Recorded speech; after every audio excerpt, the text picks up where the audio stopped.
रामकृष्ण गुरुकृपा वारकरी चॅनलमध्ये आपलं स्वागत आहे. चॅनलला लाईक करा, सबस्क्राईब करा. रामकृष्ण.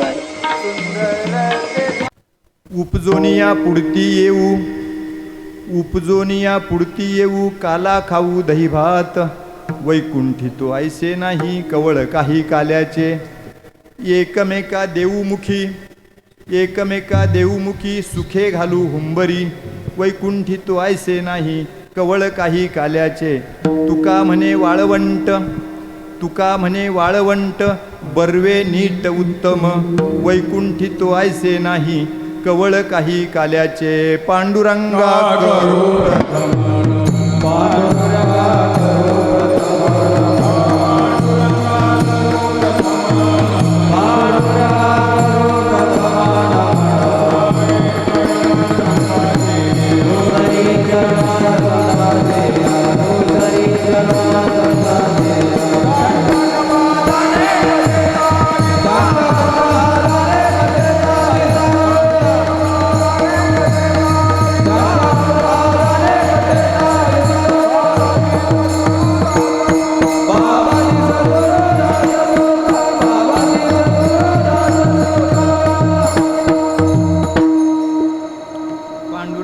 करू प्रथम नमन, दुसरे चरण संतांच्या.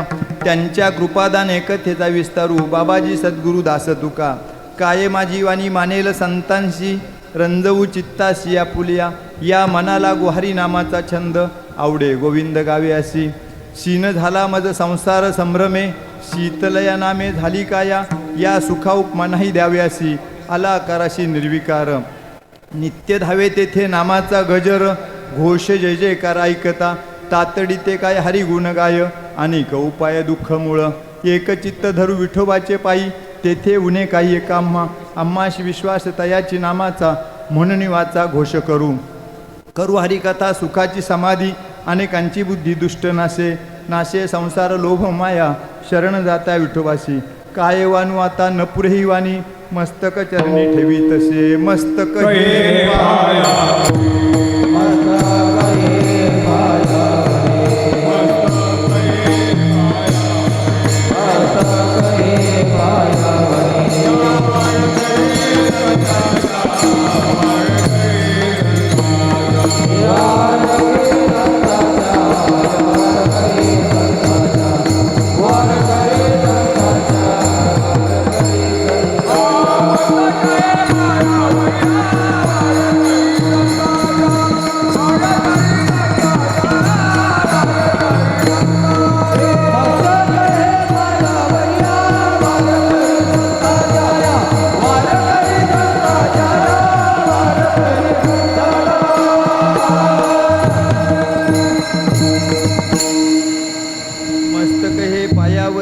वारकरी संतांच्या. प्रतिवर्षी पंढरपुरा जाईन महाद्वारार भेटी. भेटी त्यांची इच्छी मन, करती कीर्तन अनुदेती. निळा मने लोटांगण, खालीत जाईन सामोरा. प्रथम नमन करू गणनाथा, उमा शंकराची असुता. त्यांच्या चरणावरती ठेवणी माथा, साष्टांगाता दंडवत. दुसरी वंदू शारजा, चतुर्ननाची आत्मजा. वाक सिद्धी पाविजे सहजा, तिच्या चरणावजा दंडवत. आता वंदू देव ब्राह्मण, त्यांचेनी होय पुण्य पावन. प्रसन्न होऊन श्रोतेजन, त्यांना माझे दंडवत. आता वंदू साधू सज्जन, रात्रंदिन हरीचे भजन. विठ्ठल नाम उच्चारिती जन, त्यांना माझे दंडवत. आता वंदू रंगभूमिका, कीर्तन उभे होती लोका. टाळ मृदुंग श्रोते देखा, त्यांना माझे दंडवत. ऐसे नमन करुणी सकळा, हरिकथा बोले बोबड्या बोला. अज्ञानी म्हणून आपुल्या बाळा, चालवी सकळा नामावळे. चालवी सकळा नामावळे, चालवी सकळा नामावळे. अज्ञानी म्हणून आपुल्या बाळा,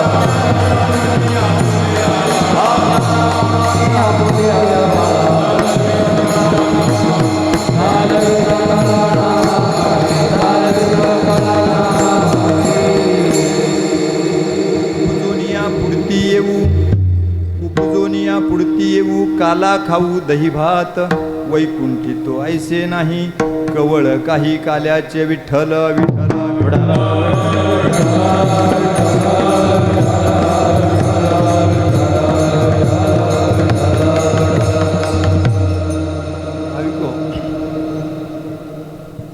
वर्षाप्रमाणे परंपरेनुसार जो काही नामेदने गेले 30 दिवस आपल्या ह्या चाकण तीर्थक्षेत्राच्या ठिकाणी चालू आहे.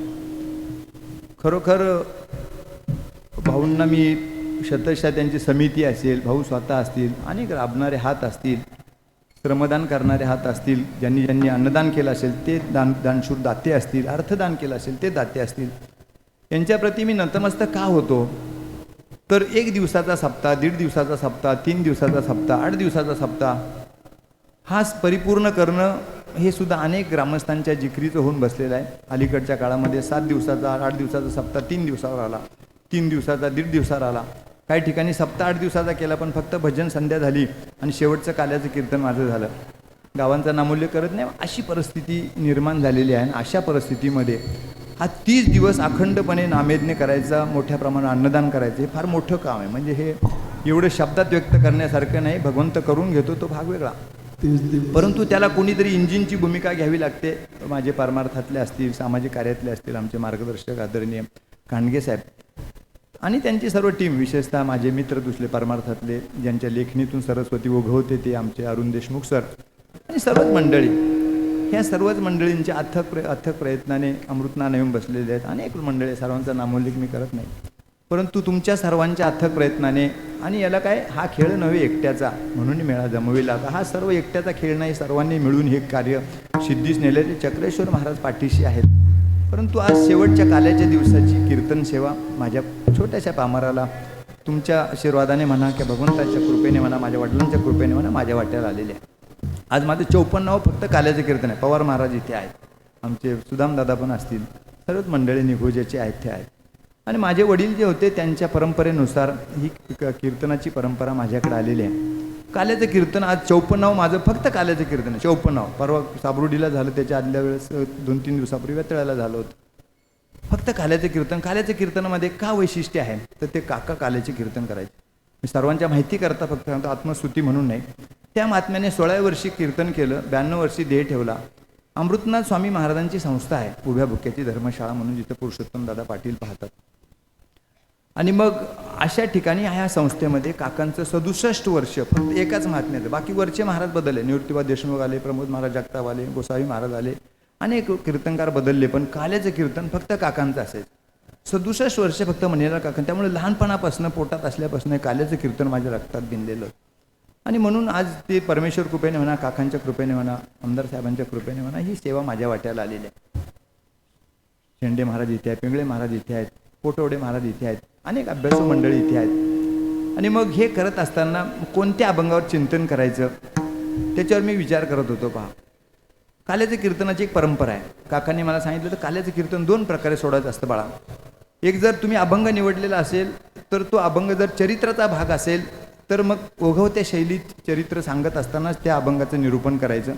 आणि जर अभंग चरित्राच्या व्यतिरिक्त असेल तर प्रथम अभंग सोडून घ्यायचा, नंतर मग मध्यंतर करायचं, नंतर मग तुम्ही लीला किंवा चरित्र सांगायचं. अशा प्रकारे 2 प्रकारे काल्याचं कीर्तन करावं लागतं. आजचा जो अभंग मी निवडलेला आहे तुकाराम महाराजांच्या, ज्याला आपण वारकरी संप्रदायाचे कलश म्हणतो, त्या कलशस्थानी असलेल्या तुकोबारायांच्या गाथेतील अतिशय सुंदर काला प्रकरणातला का बाबा उपजून या पुढती येऊ. तुकोबाराय काय सांगतात बघा, सर्वांनी इकडे लक्ष देऊन ऐका. फक्त 1-1.5 तासाचं चिंतन मी मांडणार आहे. आज आनंदाचा दिवस आहे. तुम्ही असे वृक्ष चेहरे करून बसायचे ना, सर्वांना प्रसाद मिळणार आहे. आणि जरी तुम्ही 30 दिवस इथे यायला तुम्हाला जमलं नसेल, पण तुम्ही जर आज काल्याच्या कीर्तनात आला तुम्हाला 30 दिवसाचं पुण्य मिळणार आहे. हो, बरोबर आहे ना.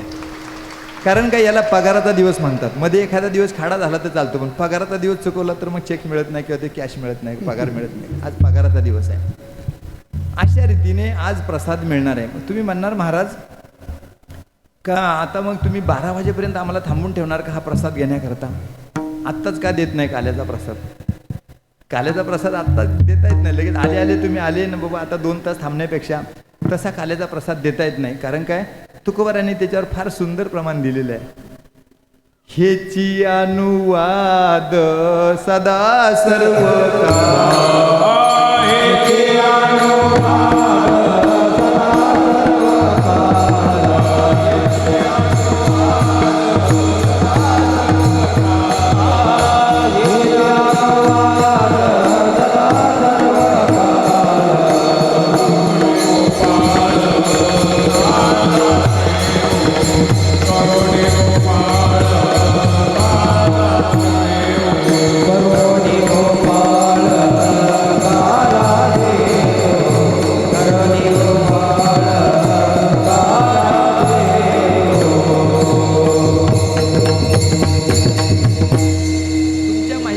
तुकोबारायांनी सांगितले का तुम्ही आलात आणि लगेच आम्हाला प्रसाद द्या, तसा प्रसाद मिळणार नाही. मग ह्याची अनुवाद करुणी सदा सर्व काळ करुणी गोपाळ काला शिव. म्हणजे तुम्ही ज्यावेळेस भगवान श्रीकृष्णाचं चरित्र रसग्रहण कराल, ते श्रवण कराल, आम्ही आमच्या मुखातून त्याची वाणीनं उच्चार करू, अशा प्रकारे ते 2 तास त्याच्यावर रसग्रहण केल्यानंतर मग हे ज्या लाह्या असतील, मुरमुरे असतील, दही भात असेल, याला काय होतं, प्रसाद होतो, प्राप्त होतो. आणि प्रसाद कोण देतो? साक्षात प्रसाद देतो पंढरीनाथ. पंढरीनाथ आपल्याला साक्षात प्रसाद देणार आहे.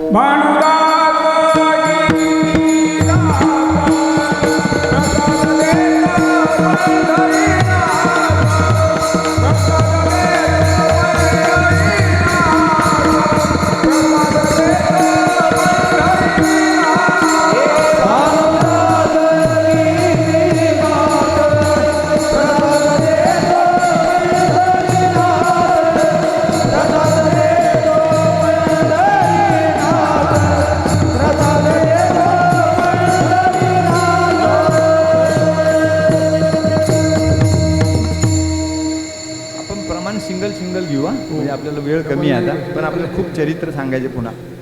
तर याच्यामध्ये मग अशा ठिकाणी तुम्ही जेव्हा रसग्रहण करत असताना कोणत्या अभंगावर चिंतन करावं, तो आजचा अभंग जो निवडलेला आहे मी त्याचा थोडक्यात सरळ अर्थ सांगतो, मग भावार्थ किंवा सविस्तर अर्थ मी चिंतनात मांडणार आहे. का आजच्या अभंगामध्ये तुकोबरा काय सांगतात, उपजुनिया पुढती येऊ काला खाऊ दही भात. म्हणजे पुन्हा पुन्हा पुन्हा पुन्हा आम्ही जन्म घेऊ आणि पुन्हा जन्म घेऊन इथे मृत्यूलोकात येऊ आणि काय करू, दही भाताचा काला खाऊ. बघा किती काय म्हणतो त्याला, विरोधाभास किती आहे बघा. का एका बाजूला तुकोबार आहे, अनेक अभंगातून फक्त तुकोबार आहेच ना, अनेक संत आपल्याला सांगतात का काय सांगू गर्भीच्या यातना, म्हणजे आईच्या गर्भातल्या ज्या यातना असतात त्याचं वर्णन अनेक संतांनी केलेलं आहे. आणि अतिशय कठोर आणि अतिशय कठीण परिस्थितीतून आपला बाळणपण झाल्यानंतर आपला जन्म होत असतो. अशा यातना नको का मला 84 लक्ष योनीतून याची सुटका कर वगैरे, असे अनेक अभंगामध्ये तुकोबाराय सांगतात, अनेक संतांनी सांगितलेलं आहे. पण ह्या अभंगामध्ये पुन्हा विरोधाभास का, तर उपजुनी या पुढती पुन्हा पुन्हा पुन्हा पुन्हा जन्म घेऊ आम्ही आणि काय करू, काला खाऊ दही भात. का काला खाऊ दही भात, एवढ्या कारणासाठी येतो का आपण, तुकोबाराय म्हणतात नाही. कारण काय येतो, का दही भाताचा काला खायचा, वैकुंठी तो ऐसे नाही कवळ काही काल्याचे. वैकुंठात सुद्धा हा काला मिळत नाही, हा दुर्लभ आहे आणि त्यामुळे पुन्हा पुन्हा आम्ही जन्म घेऊ, वैकुंठी तो ऐसे नाही कवळ काही काल्याचे. मग खाण्याचे मार्ग पण त्यांनी सांगितले, त्याचा शिष्टाचार पण सांगितलेला आहे. का काला तुम्हाला मृत्यूलोकात तुमचा जन्म झाला, तुम्ही आलात, तुम्ही काल्याचा प्रसाद पण तुम्हाला मिळाल, पण हा काल्याचा प्रसाद कसा खायचा त्याचं देखील मार्गदर्शन तुकोबारांनी अभंगात केलेलं आहे. एकमेका देऊमुखी सुखी घालू उंबरी, वैकुंठी तो ऐसे नाही कवळ काही काल्याचे. मग हा काला कुठे मिळतो, कुठे करावा, काय करावा. जसं आपण कबड्डी खेळतो, क्रिकेट खेळतो, फुटबॉल खेळतो, कुठलीही मॅच खेळा, कुठल्याही क्रीडांगणामध्ये खेळ खेळत असताना, कुठला विधी करत असताना त्याला एक स्थान महात्म्य असतं. तसं मग हा काला कुठे करावा, त्याचं स्थान महात्म्य पण तुकोबारांनी सांगितलं आहे. तुका म्हणे वाळवंट बर्वे नीट उत्तम. बर्वे नीट आणि उत्तम अशा 3 प्रकारचं जे एकामध्ये गुण आहेत, ते असं कोणतं वाळवंट आहे, यमुनेचं वाळवंट असेल, चंद्रभागेचं वाळवंट असेल, आपलं भीमेचं वाळवंट इथले असेल, जरी अभिप्रेत त्याच्यामध्ये चंद्रभागेचे वाळवंट किंवा यमुनेचे वाळवंट असलं तरी जिथे जिथे गोदावरी असेल, कृष्णा असेल, गंगा असेल, त्या सर्व ठिकाणचं वाळवंट त्यामध्ये अभिप्रेत आहे. अशा वाळवंटामध्ये काला केला जातो आणि तो काला आपल्याला वैकुंठात मिळत नाही, पण आपण मृत्यूलोकात आपला जन्म झाल्यामुळे आपल्याला तो काल्याचा प्रसाद आज मिळणार आहे. ठल विठ्ठल. अशा प्रकारे काल्याचं कीर्तन करत असताना जसं मी माझ्या कीर्तनातून नेहमी सांगत असतो, आता माझी एक संस्था आहे, महाराजांना माहिती आहे, त्याच्यामध्ये जवळपास 300 साधक आता शिक्षण घेत आहेत. ते शिकवत असताना देशमुख सरांना पण माहिती आहे, त्या साधकांना शिकवत असताना 8 दिवसाचा हरिनाम सप्ताह जर असेल, तो नामयज्ञ असेल, तर त्याच्यामध्ये कीर्तनं कशी असावीत त्याचा परिपाठ जोग महाराज शिक्षण, जोग महाराजांनी गाथा पण तयार केलेली आहे. त्याच्यामध्ये परिपाठ घालून दिलेला आहे का पहिल्या दिवसाची सेवा नामपरत असावी, दुसऱ्या दिवसाची संतपर असावी, तिसऱ्या दिवसाची उपदेशपर असावी, चौथ्या दिवसाची स्थितीपर असावी, 5व्या दिवसाची अद्वैतपर असावी, 6व्या दिवसाची करुणापर असावी आणि 7वा दिवस जो आहे तो 7वा दिवस जो काल आदरणीय थोरात महाराजांचं कीर्तन झालं, तो कीर्तनाचा जो अभंग आहे तो तुम्ही त्या मागणीपर अभंगावर चिंतन करावं लागतं. आणि मग जो 8वा दिवस जो असतो का, शेवटचा दिवस जो असतो, तो काल्याचा दिवस जो आज माझ्या वाटेला आला, त्याला भगवान श्रीकृष्णाचं चरित्र आपल्याला चिंतन करावं लागतं. आता चरित्रसुद्धा कोणतं चरित्र सांगायचं ते पण त्याच्यात उल्लेख केलेला आहे. संतांनी फार व्यवस्थित मार्गदर्शन चाकोरी आपल्याला घालून दिलेलं आहे. त्यांनी काय सांगितलेलं आहे का, चरित्र ते उच्चारावे देवे गोकुळी. गोकुळामध्ये जे चरित्र केलं भगवान श्रीकृष्णाने तेवढंच. आता गोकुळामध्ये किती चरित्र केलं आपल्या सर्वांना माहिती आहे. भगवान श्रीकृष्णाचं जे अवतार कार्य आहे ते 125 वर्षाचं आहे. एकूण आयुष्यमान द्वापारयुगामध्ये किती होतं, 1000 वर्षाचं आयुष्य होतं. भगवान श्रीकृष्णाने ठरवलं असतं तर 999 वर्ष ते जगू शकले असते. पण एकदा अवतार कार्य पूर्ण झालं का भगवंत मग त्यांनी अवतार कार्य 125 वर्ष संपवलं. हे 125 वर्षापैकी 11.5 वर्ष त्यांनी गोकुळात घालवले, 13.5 वर्ष त्यांनी मथुरेत घालवले आणि 100 वर्ष त्यांनी द्वारकेचं राज्य केलं. ह्या 11.5 वर्षाच्या कालावधीमधलं जे काही चरित्र आहे, मग कोणतं चरित्र बाबा ते त्यांनी सांगितलं, देवे केले गोकुळी का केले देवे गोकुळी. मग कोणतं? राखिता सवंगडे सहित गाई, म्हणजे गोपाळांबरोबर गोपिकांबरोबर सवंगड्यांबरोबर जे काही त्यांनी जीवन व्यक्त केलं किंवा व्यस्त केलं, तर त्या जीवन चरित्राचाच फक्त आपल्याला उल्लेख करायचा. आता चरित्र ते उच्चारावे. आता हे सांगत असताना आजचा अभंग पहिला सोडून घेऊ, नंतर मी तुम्हाला लीला सांगावं लागेल. त्याच्यामध्ये आपण चरित्र पण थोडक्यात आपण सांगून देऊ. पण आजच्या अभंगामध्ये तुकोबाराय सांगतात उपजून या पुढती. आता बघा, अभंग जरी 4 चरणाचा फार छोटा वाटत असला तरी त्याची व्याप्ती फार मोठी आहे. त्याचा चिंतनाच्या दृष्टिकोनातून विचार केला तर ह्या छोट्याशा अभंगामध्ये तुकोबाराय काय काय सांगतात की बाबा काला कोठे मिळतो, कसा मिळतो, कसा खावा, आणि तो काला मग कुठे आहे, कुठे त्याचा तुम्ही त्याचं दुर्लभ आहे, मग तो कसा इथे कोण घेणार, त्याचा लाभ कोण आहे, अधिकारी कोण आहे, अशा प्रकारे सर्व 5-6 प्रश्नांची उत्तरे तुकोबारायांनी अभंगात दिलेली आहे. मग उपजून पुढती येऊ पहा. आता त्याच्यामध्ये म्हटलं उपजून पुढती येऊ काला खाऊ दही भात. आता याच्यामध्ये वर्णन करत असताना उपजून पुढती येऊ म्हणजे काय, पुन्हा पुन्हा पुन्हा पुन्हा, म्हणजे पूर्वी आलो होतो आम्ही, पुन्हा त्याचा जन्म घेणार, पुन्हा जन्म घेणार. मग कुठून येणार, तर त्यांचं कुठे आहे, आम्ही वैकुंठवासी आलो जाती कारणासी.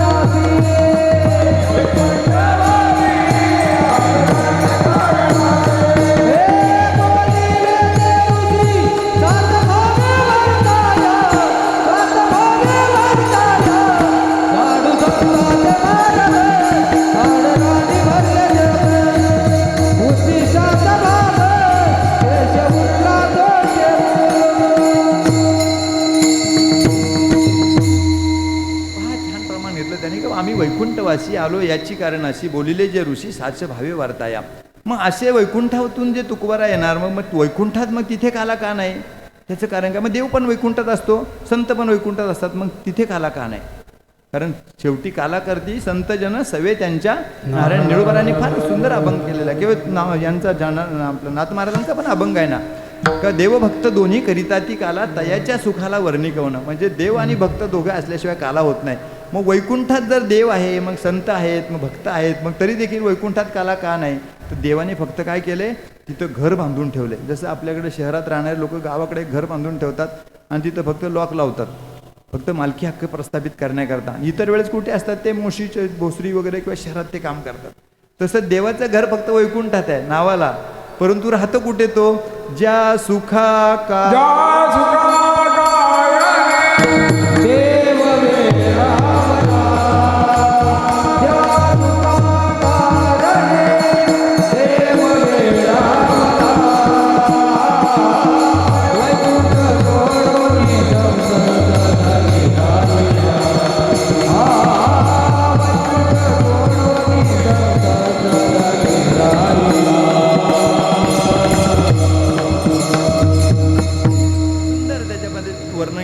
ज्या सुखाकारणे देव वेडावाला वैकुंठ सोडून संत सदनी राहिलं. आपल्या सर्वांना ते माहिती आहे, त्या खोलात आपण जात नाही. आजच्या कीर्तनाचा विषय पण नाही. एकनाथ महाराजांच्या घरी 36 वर्ष भगवंत येऊन राहिला, नामदेवरायांच्या घरी राहिला, जनाबाईंच्या घरी त्यांनी दळणकांडण केलं वगैरे वगैरे.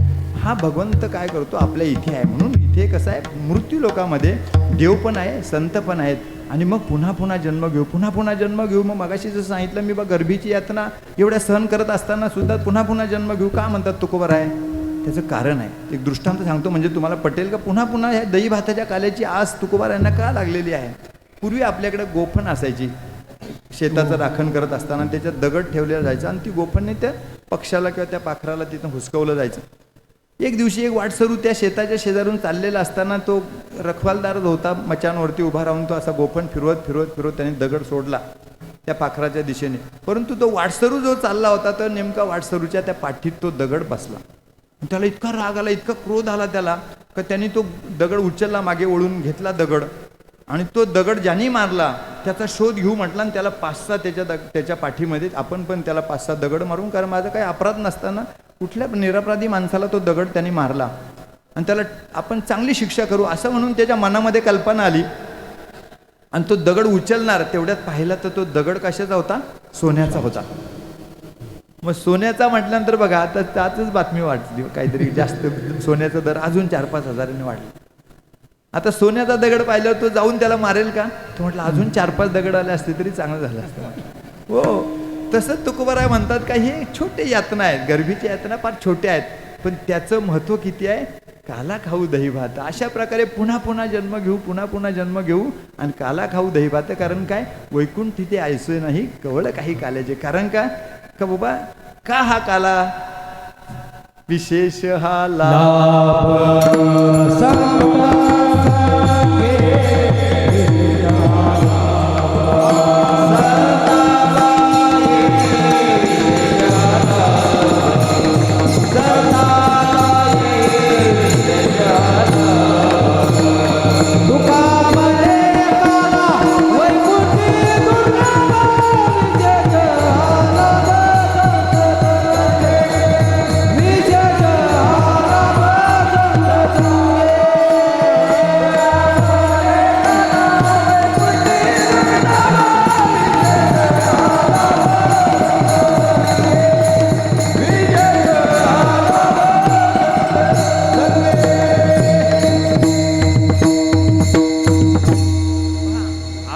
अमरावती काला पाहावा येते. म्हणजे वैकुंठामध्ये किंवा देवांच्या घरामध्ये तिथे काला नाही त्यांच्या गावाला, तो काला पाहायला लोक देव सर्व इथे भूतालावरती येतात. अशा प्रकारे असा दुर्लभ असलेला काला आज या आपल्या चाकण तीर्थक्षेत्र ठिकाणी आपल्याला मिळाला. आपण किती भाग्यवान आहे बघा. जो काला भगवान श्रीकृष्णाने गोकुळात यमुनेच्या वाळवंटामध्ये केला, गोपाळांबरोबर सवंगड्यांबरोबर जो केला, तो काला मग ज्ञानेश्वर माऊलींनी आणि संत मंडळींनी तो चंद्रभागेच्या वाळवंटात केला. आणि तो संतांच्या माध्यमातून हळूहळू तो आज इथे चाकणपर्यंत पोहोचलेला आहे. जो काला वैकुंठामध्ये झाला, याच्यामध्ये गोकुळामध्ये झाला, जो काला चंद्रभागेच्या वळवंटात झाला, तोच काला आज चाकणमध्ये करतो. आपण खरं भाग्यवान आहोत. आणि पुरुषोत्तम माताचं महत्त्व तर गेले 30 दिवस तुम्ही ऐकलं असेल अनेक कीर्तनकाराच्या मुखातून का ह्या महिन्याचं जे महत्त्व असतं अनेक प्रकारे त्यांनी अनेक संतांनी धर्मशास्त्रामध्ये वेदशास्त्रामध्ये त्याचं वर्णन केलेलं आहे. का ह्या महिन्यामध्ये तुम्ही दान करा. दान म्हणजे काय? फक्त अन्नदान असेल, तर तुमचं अर्थदान असेल, तुमचं ज्ञानदान असेल, दानाला फार महत्त्व आहे. कारण दान जर केलं तुम्ही ह्या महिन्यामध्ये त्याचं पुण्य जे असते ते पुण्य तुम्हाला दुप्पट तिप्पट अनेक पट 1000 पट उल्लेख केलेला आहे. अशा प्रकारे अशा पवित्र महिन्यामध्ये आता आपल्याला हा काला आज मिळणार आहे. आणि त्याच्यात आपलं भाग्य कसं बघा. आपलं भाग्याच्यासाठी आपण मृत्यूलोकात आपला जन्म झाला. तुकोबारायांचं प्रमाण आहे का पाऊल हा देह कागताली न्याय.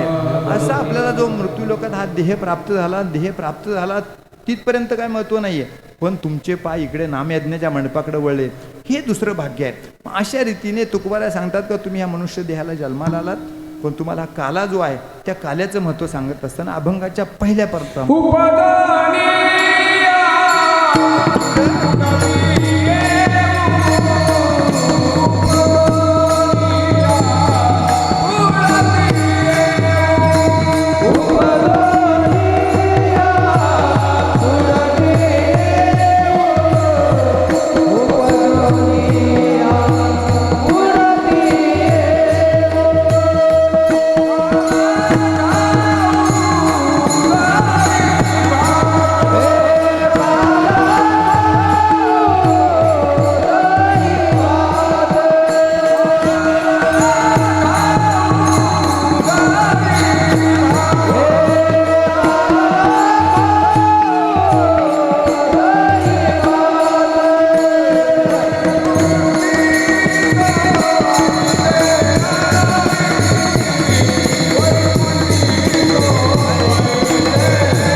उपजून या पुढते येऊ काला खाऊ दहीभात. हा दहीभाताचा काला. आता दहीभाता काल्याचा आता काला शब्द पुन्हा दहीभाताचा काला. त्याचं थोडक्यात तुम्हाला सांगतो. काल्याचे 3 प्रकार प्रामुख्याने आमच्या धर्मशास्त्रामध्ये सांगितले. कोणतं काला? दहीभाताचा काला, हरिनामाचा खिचडी काला आणि अजून तिसरा जो काला आहे जीव शिव ब्रह्म ऐक्य काला. आता 3 काल्यांचं वेगळ्या प्रकारे तुम्हाला त्याचं महत्त्व सांगतो बघा. आता दही भाताचा खिचडी काला हा कशा करता असतो? हा सूक्ष्म देह नाही तर हा स्थूल देहाच्या करता. दही भाताचा काला जो हा सूक्ष्म स्थूल देहाच्या करता असतो आणि हरिनामाचा खिचडी काला हा तुमच्या सूक्ष्म देहाकरता असतो. आणि हरिनामाचा खिचडी काला जीव ब्रह्म ऐक्य काला जो आहे तो तुमच्या कारण देहाकरता असतो. अशा 3 प्रकारे काल्याचे प्रकार सांगितलेले धर्मशास्त्रामध्ये. का बाबा हे 3 प्रकार करत असताना आपला दही भाताचा काला जो आहे हा इथे उपलब्ध आहे. आता काला म्हणजे काय? काला म्हणजे 2 गोष्टी ज्या आहेत म्हणजे 2 वेगळ्या विषम गोष्टी एकत्रित करून त्याचा अभेद रूप तयार करणं त्याला काला म्हणतो आपण. मग भेद आणि अभेद मधला फरक आहे बघा. आता दही कसं असतं? दही कसं असतं सांगा पटकन मोठ्याने? पांढऱ्या रंगाचं असतं पण चवीला कसं असते? आंबट असते. मग दही जे असतं हे प्रतीकात्मक रूपक आहे. दही कसं आहे? आंबट आहे. प्रपंच कसा आहे? आंबट आहे. आणि त्याच्याबरोबर भात कसा थोडा गोड आहे. मग दोघांचं एकत्रितकरण केलं परमार्थाने प्रपंच एकत्रित केलं का दही भाताचा काला. म्हणजे तुम्ही प्रपंचातला आंबटपणा कमी करण्याकरता त्याला तुम्ही हरिनामाच्या खिचडी काल्याची किंवा तुम्हाला याची जी काल्याची जोड दिली भाताच्या काल्याची जोड दिली तर 2 गोष्टी एकत्रित होतात. मग 2 अभेद गोष्टी एकत्रित अभेद गोष्टी 2 भेद असलेल्या गोष्टी एकत्रित करणे त्याला आपण काला म्हणतो. आपल्या काल्याचे अनेक प्रकार. आमटी आणि भाकरी चुरली तरी तो काला होतो. 2 विषम गोष्टी एकत्रित केल्या का त्याचा काला तयार होतो. असा जो काला एवढीशा छोट्या गोष्टीसाठी मग तुकोबाराय पुन्हा पुन्हा जन्म का घेतात त्याचं कारण अभंगाच्या दुसऱ्याच्या वैकुंठी तो ऐसे नाही, वैकुंठी तो ऐसे नाही, वैकुंठी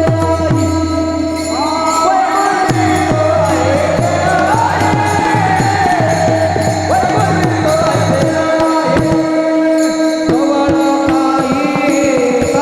काळाचे, कवळ काही काळाचे,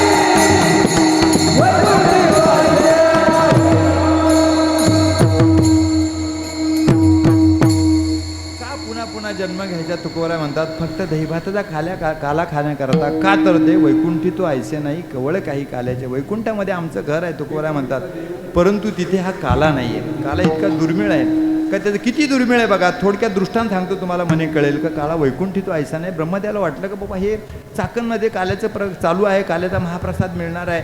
मग असा गोकुळात काला चालू असताना ब्रह्मदेवाने काय करतं गोपाळाचं रूप घेतलं.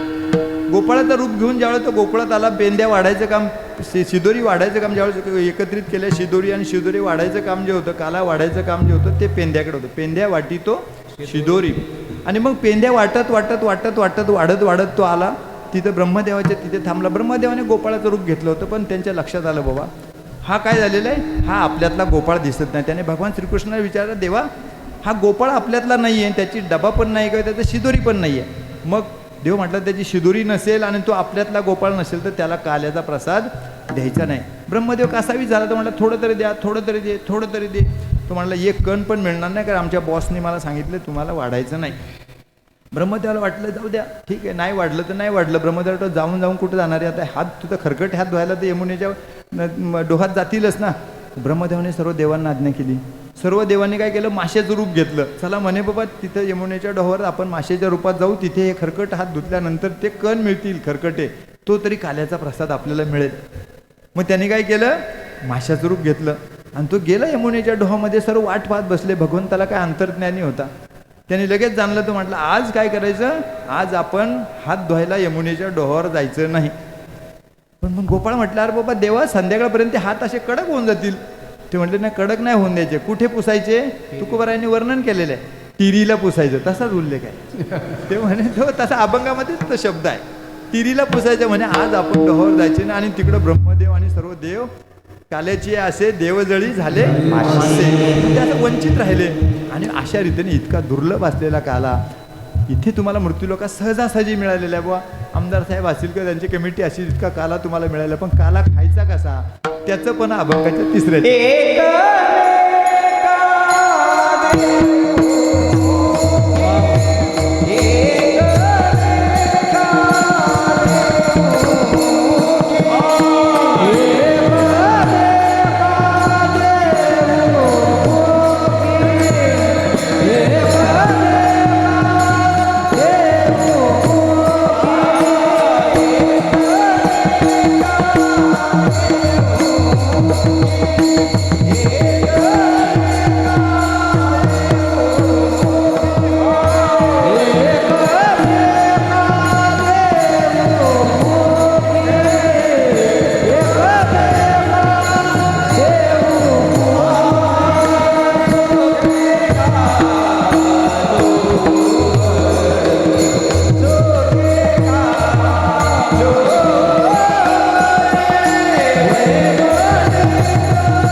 देखील मार्गदर्शन तुकोबारायांनी केलेलं आहे का एकमेका देऊमुखी सुखे घालू हुंबरी. बा थोडक्यात त्याचा दृष्टांत सांगतो म्हणजे तुम्हाला कळेल का अशा प्रकारचं टेबल मॅनर्स म्हणतात त्याला. आमच्याकडे प्रशिक्षणामध्ये 2-3 दिवस तर पहिलं टेबलवर जेवायचं कसं याचं प्रशिक्षण दिलं जायचं, कारण त्याला प्रत्येकाची पद्धत असते. मग काला खायचे मॅनर्ससुद्धा कसे आहेत ते तुकोबारायांनी याच्यामध्ये सांगितलं का एकमेका देऊमुखी सुखे घालू हुंबरी.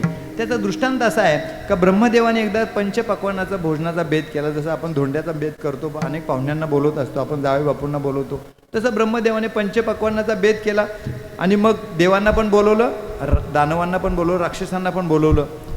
राक्षस आले, देव पण आले.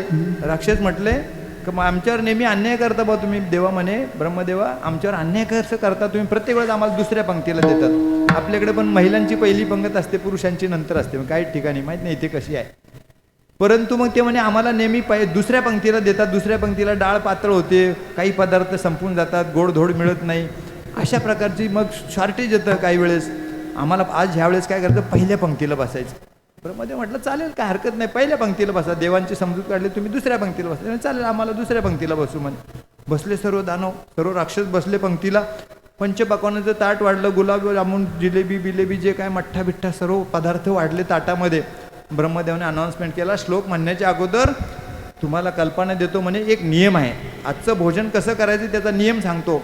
भोजन करा तुम्ही, हा प्रसाद आहे. हा प्रसाद कसा खायचा का कोपरामध्ये हात वाकवायचा नाही आणि तुम्ही तुमचं जेवण करायचं. आता राक्षसच ते एवढं पंचपक्वान्नाचं ताट समोर आले ना, हा बाबा म्हणतो का कोपरात वाकवायचं नाही, पण नियमाचं पालन केलं नाही तर तुम्हाला भोजन मिळणार नाही. शेवटी मग राक्षसांनी वाकून खायला सुरुवात केली. नाकात गेलं, तोंडात गेलं, डोळ्यात गेलं, काही चालू होतं त्यांचं जेवण. पण झालं, संपवलं, त्यांची टायमिंग संपला, त्यांचं जेवण झालं. राक्षस म्हटले फार अवघड पेपर काढला होता म्हणे ब्रह्मदेवाने. आणि शेवटी उपाशीच राहिलं ना, ते खाता नाही आलं त्यांना. खायचा प्रयत्न केला त्यांनी. मग देवाची पंगत बसायची वेळ आली, सर्व साफसफाई आले, पत्रावळ्या उचलल्या, नवीन पात्र टाकण्यात आले आणि देव बसले. आणि देव बसल्यानंतर मग ते म्हणे आता बघू आपण, सर्वांनी लक्ष ठेवू म्हणे, यांना पण तोच नियम करायचा. ते म्हणे हो त्यांना देखील तोच नियम आहे. मग ते पाहत बसले म्हणे बाबा कुठं पेपर फोडतात का काय करतात बघू आपण म्हणे. मग ते दोन्ही बाजूला राक्षसांची टीम पाहत बसली, देव बसले मध्ये. ब्रह्मदेवाने सांगितलं थोडं जवळ बसा. देव पण पुढे सरकून बसले. आणि श्लोक म्हटल्यानंतर मग देवाने सांगितलं आम्ही आता जेवण करतो, ब्रह्मदेवा तुम्ही जाओ बाजूला. त्यांनी समोरच्याला विचारलं तुला काय पाहिजे, ते म्हणे गुलाबजामुन पाहिजे. त्याला भरवला. तो म्हणला तुला काय पाहिजे, मला मग मसाले भात पाहिजे. मग त्यांनी त्याच्या हातात मसाले भात भरवला. मग एकमेकाने समविचाराने ते एकमेका देऊमुखी सुखे घालू बरी. तुकोबाराय म्हणतात का बाबा दातृत्वाची भूमिका बघा. दातृत्वामध्ये काय असतं, देणं असते आणि घेण्यामध्ये स्वीकार असतो. इथं दान देतो आपण, तेव्हा पहिलं दानाला पहिलं महत्त्व आहे. त्याने दुसऱ्याला घास घातला का तो तुम्हाला घास घालणार आहे. म्हणजे दातृत्वामध्ये देणं असतं, देणार असतं आणि स्वीकार जो असतो हा तुमचा घेण्यामध्ये असतो. एकमेका देऊमुखी सुखे घालू हुंबरी. आता सुखे घालू हुंबरी म्हणजे काय, त्या प्रमाणाचं अर्ध्या प्रमाणाचं सोडवणूक करतो का. आपल्याकडे जसं जे गोकुळात जे खेळ खेळले ते सर्व आपले ग्रामीण खेळ होते. हुतुतू असेल, आट्यापाट्या असेल, चेंडू निंगोरी असेल, पिटी दांडू असेल, हे सर्व खेळ गोकुळात त्यावेळेस खेळले गेले भगवान श्रीकृष्णाने आणि गोपाळांनी. त्याच्यामध्ये हुंबरी एक खेळ होता. हुंबरी म्हणजे काय, कबड्डीमध्ये जे आपल्या सर्व जुन्या मंडळींना माहिती आहे. आता कबड्डीचा खेळ क्रिकेटमुळे तो लय पावला. कबड्डीमध्ये तुम्हाला कबड्डी करत राहायला लागायचं. आणि ज्याच्यात जास्त दम आहे तो जास्त गडी बाद करून आणायचा. आणि ज्याला दम कमी ठेवायची हे आहे तो एक लगेच पाठीला शिवून परत यायचा. अशा प्रकारे हुंबरी होता. हुंबरी म्हणजे काय, तुम्ही अशा प्रकारे तो हुंबरी म्हणजे ज्याच्यात जास्त दम आहे तो हुंबरी म्हणजे असं एक साथ घालायला लागायची, एकमेकाला साथ घालायची. अशा प्रकारे सुखे घालू हुंबरी. आणि मग अशा प्रकारे हे सर्व जमून आल्यानंतर, मग काल्याचं प्रकरण जमून आल्यानंतर, काला करायचं ठरल्यानंतर मग काला कुठे करावा त्याचं पण ठिकाण अभंग.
वाळवंट बर्वे नीट उत्तम. काला कुठे केला जातो? वाळवंट. पण वाळवंट का?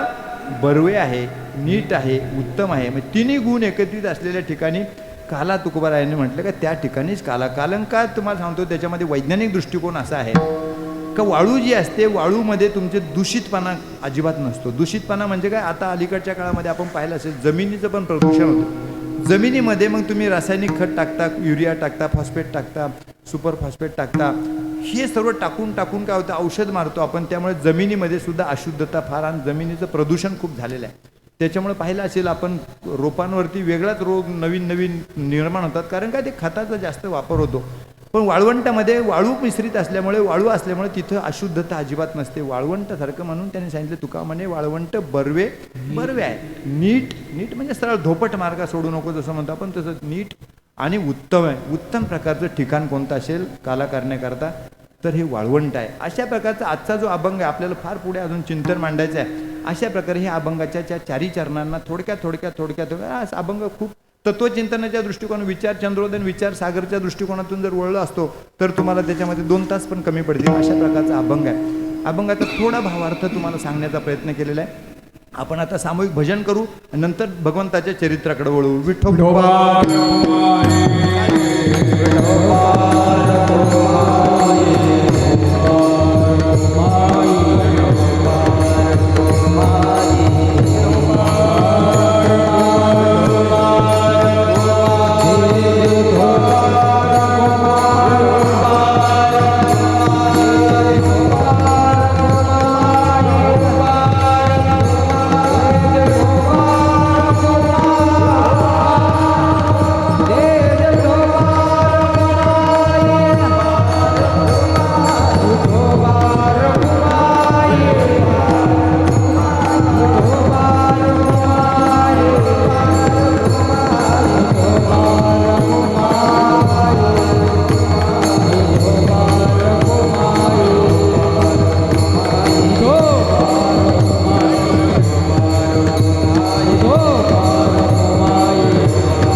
आपण आनंदाच्या क्षणाकडे जाणार आहे. म्हणजे अभंगाचा जो तत्वचिंतनाचा भाग सोडून आपण भगवंताच्या चरित्राकडे जाणार आहे. भगवंताचं चरित्र, विशेषतः श्रीकृष्णाचं चरित्र जे आहे ना, हे किती वेळा तुम्ही श्रवण करा, अनंत वेळा जरी श्रवण केलं तरी त्यातली गोडी कमी होत नाही. आविड चरित्र असते. आणि भगवंताचं चरित्र इतकं अमर्याद आहे, त्याच्या लीला आणि चरित्र का तुम्हाला 1 तासाच्या याच्यामध्ये किंवा त्या अर्ध्या पाऊण तासामध्ये बसवणं अत्यंत अवघड आहे. आपल्या सर्वांना माहिती आहे का कंस राजा जो होता मथुरेचा, त्याची जी बहीण होती देवकी आणि वसुदेवाचा विवाह ठरला.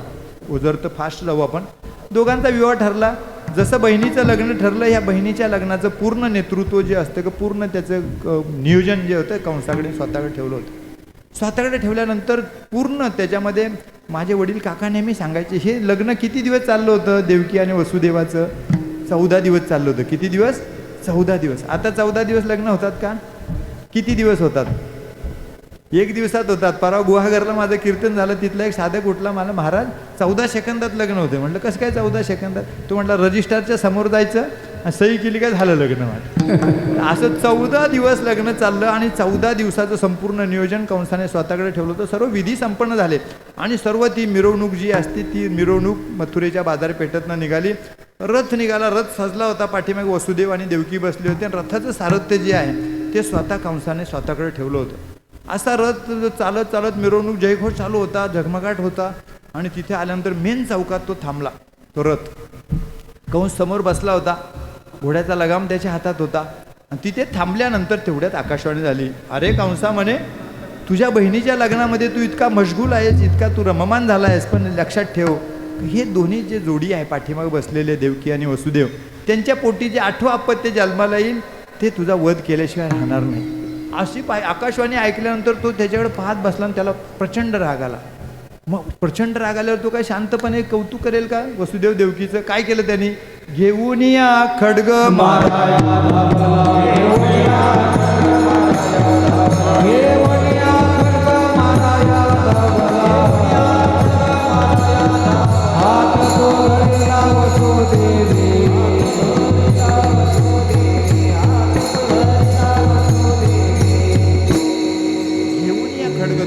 तो आकाशवाणी झाली. 8वा जो मुलगा आहे किंवा 8वं जे अपत्य आहे, 8वा जो पुत्र आहे, तो पुत्र काय करेल? तुझा वध केल्याशिवाय राहणार ना. ते खड्ग त्याच्याकडे शस्त्र होतं, ते घेतलं आणि तो वसुदेव देवकीला ठार मारणार. थोड्या वसुदेवाने तो हात धरला. हात धरल्यानंतर वसुदेव म्हटला, राजा आकाशवाणी झाली, मी पण ऐकलेली आहे, तू पण ऐकलेली आहे. काय झाली आकाशवाणी? काय हिच्या पोटी जे 8वं अपत्य जन्माला येईल ते 8वं अपत्य तुझा वध करेल, बरोबर? मग मला सांग म्हणे 1 2 3 4 5 6 7 ह्या 7 अपत्यांचा काय दोष आहे त्याच्यामध्ये? कारण त्याच्या पाठीमागं काय पार्श्वभूमी अशी होती का ज्यावेळेस भगवान श्रीकृष्णाचं अवतार कार्य सुरू होणार होतं त्याच्या अगोदर पृथ्वीवरची काय परिस्थिती होती त्याचं नामदेवाने वर्णन केलेलं आहे. कारण का डायरेक्ट भगवंताला गोकुळात अवतीर्ण करता येत नाही, तेव्हा जन्माची पीठिका सांगावी लागते. कृष्ण जन्माच्या कीर्तनात आपण खूप सखोल सांगत असतो, परंतु इथे तुम्हाला मोजक्या शब्दात का होईना सांगायला पाहिजे. नामदेवरायाने त्याचं सुंदर वर्णन केलेलं आहे का त्यावेळेस भगवान श्रीकृष्णाचं अवतार कार्य सुरू व्हायच्या अगोदर पृथ्वीवरची परिस्थिती कशी होती तर त्याचं वर्णन असे, पापी जे अभक्त दैत्य जे मातले धरणीशे झाले ओझे त्यांचे, निद्रासे त्रास तर ऋषीमुनी सर्वा न भजती देवा कोणी एक, राहिले यज्ञ मोडीले कीर्तन पळाले ब्राह्मण दैत्य भेने, वस्त्ररूपी पृथ्वी ब्रह्मापाशी जाये नेत्री वाहे तोय सांगत असे. ब्रह्मदेवाकडे पृथ्वी गेली गायीच्या रूपामध्ये आणि गायीच्या रूपामध्ये रडत रडत रडत रडत ब्रह्मदेवाला ती शरण गेली. ब्रह्मदेवाला विनंती केली. काय तिनं सांगितलं? ब्रह्मदेवाला काहीतरी विनवणी केली तिने. काय विनवणी केली? बुडविला धर्म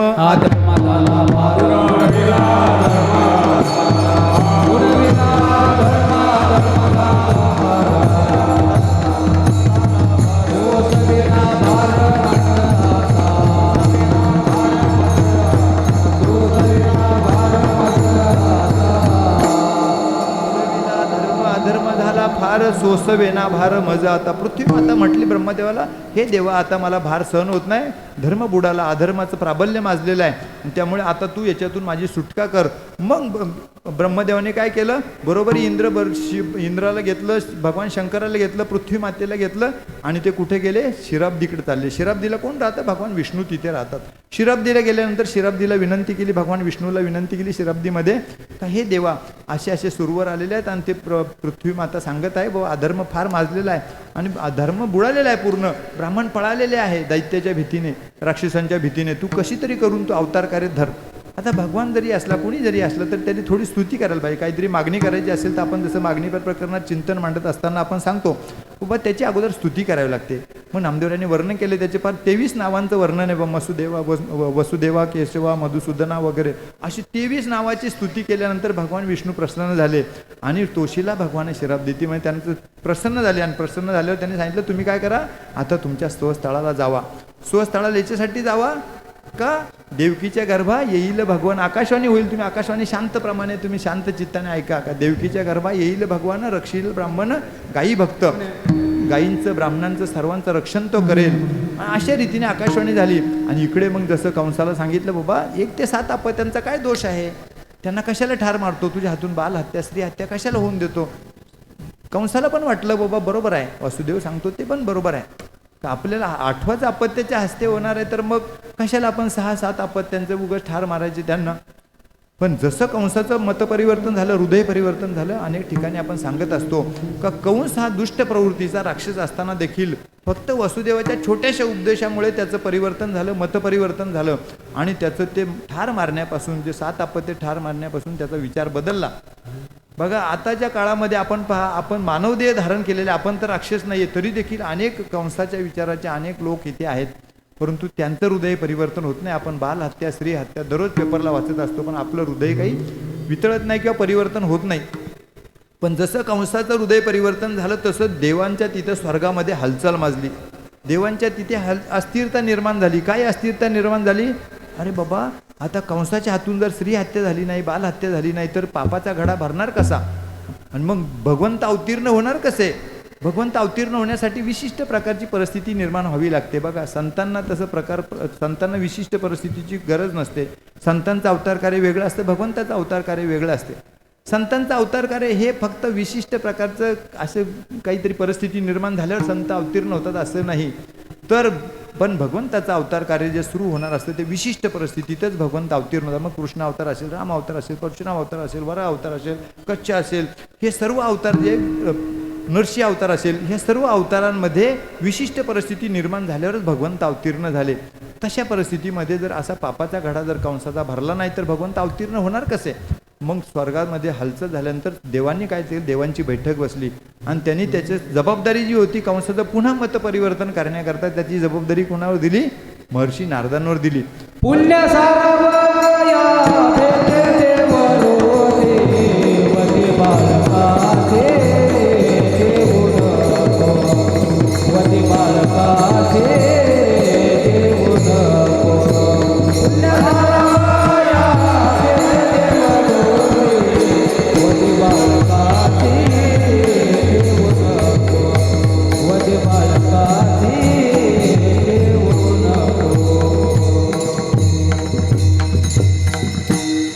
ब्रह्मर्षीवर ती जबाबदारी सोपवली. का सोपवली, त्यांना तिन्ही लोकांमध्ये जाण्याचा गेट पास त्याच्याकडे होता. मग महर्षी आले, मथुरेत आल्या मग कंसाला समजलं बाबा महर्षी नारद महर्षी आलेले आहे. कंसाने सांगितलं, निमंत्रण दिलं. कंस सिंहासनावर खाली आला, त्यांनी नारदाचं पाद्यपूजन केलं, बसायला पाठ दिला. आणि महर्षी म्हणले इकडे येणं कसं केलं, म्हणे सहज फिरत फिरत फिरत फिरत आलो म्हणे. परंतु मथुरेत आल्यानंतर कळलं का बाबा तुझ्या बहिणीचं लग्न झालेलं आहे. हो म्हणे झालं. मग काहीतरी आकाशवाणी झाली असं पण ऐकलं. हो म्हणे काय आकाशवाणी झाली. ते म्हणे बा याच्या पोटी जे 8वं अपत्य जन्माला येणार आहे देवकीच्या पोटी, ते तुझा वध करणार आहे असं अशी आकाशाने ऐकली. मग तू काय केलं म्हणे. अरे म्हणे मग महर्षी म्हणे जर 8व्या अपत्याच्या हातून माझा वध होणार असेल, माझा मृत्यू होणार असेल, तर मग 7 अपत्यांचा काय दोष आहे, म्हणून मी ते ठार मारण्याचा विचार सोडून दिलेला आहे. महर्षी म्हणले अरे वेडा का खुळा, म्हणे जमाना बदलत चाललाय. जर 8व्यापासून उलटा मोजत आला खाली खाली खाली, तर पहिल्याच नंबरला आला मग काय करणार. आणि ते देव आहे म्हणे, काही वेळ 5व्या क्रमांकावर येतील, काही वेळ 6व्या क्रमांकावर येतील, काही 4थ्या क्रमांकावर येतील, मग कशाला जीवाला धोका पत्करतो म्हणे तू. त्याला पटलं बा. महर्षी म्हणे तुम्ही माझ्या हिताचा विचार सांगितला. ठरलं. मग वसुदेव देवकीला बेड्या टाकल्या.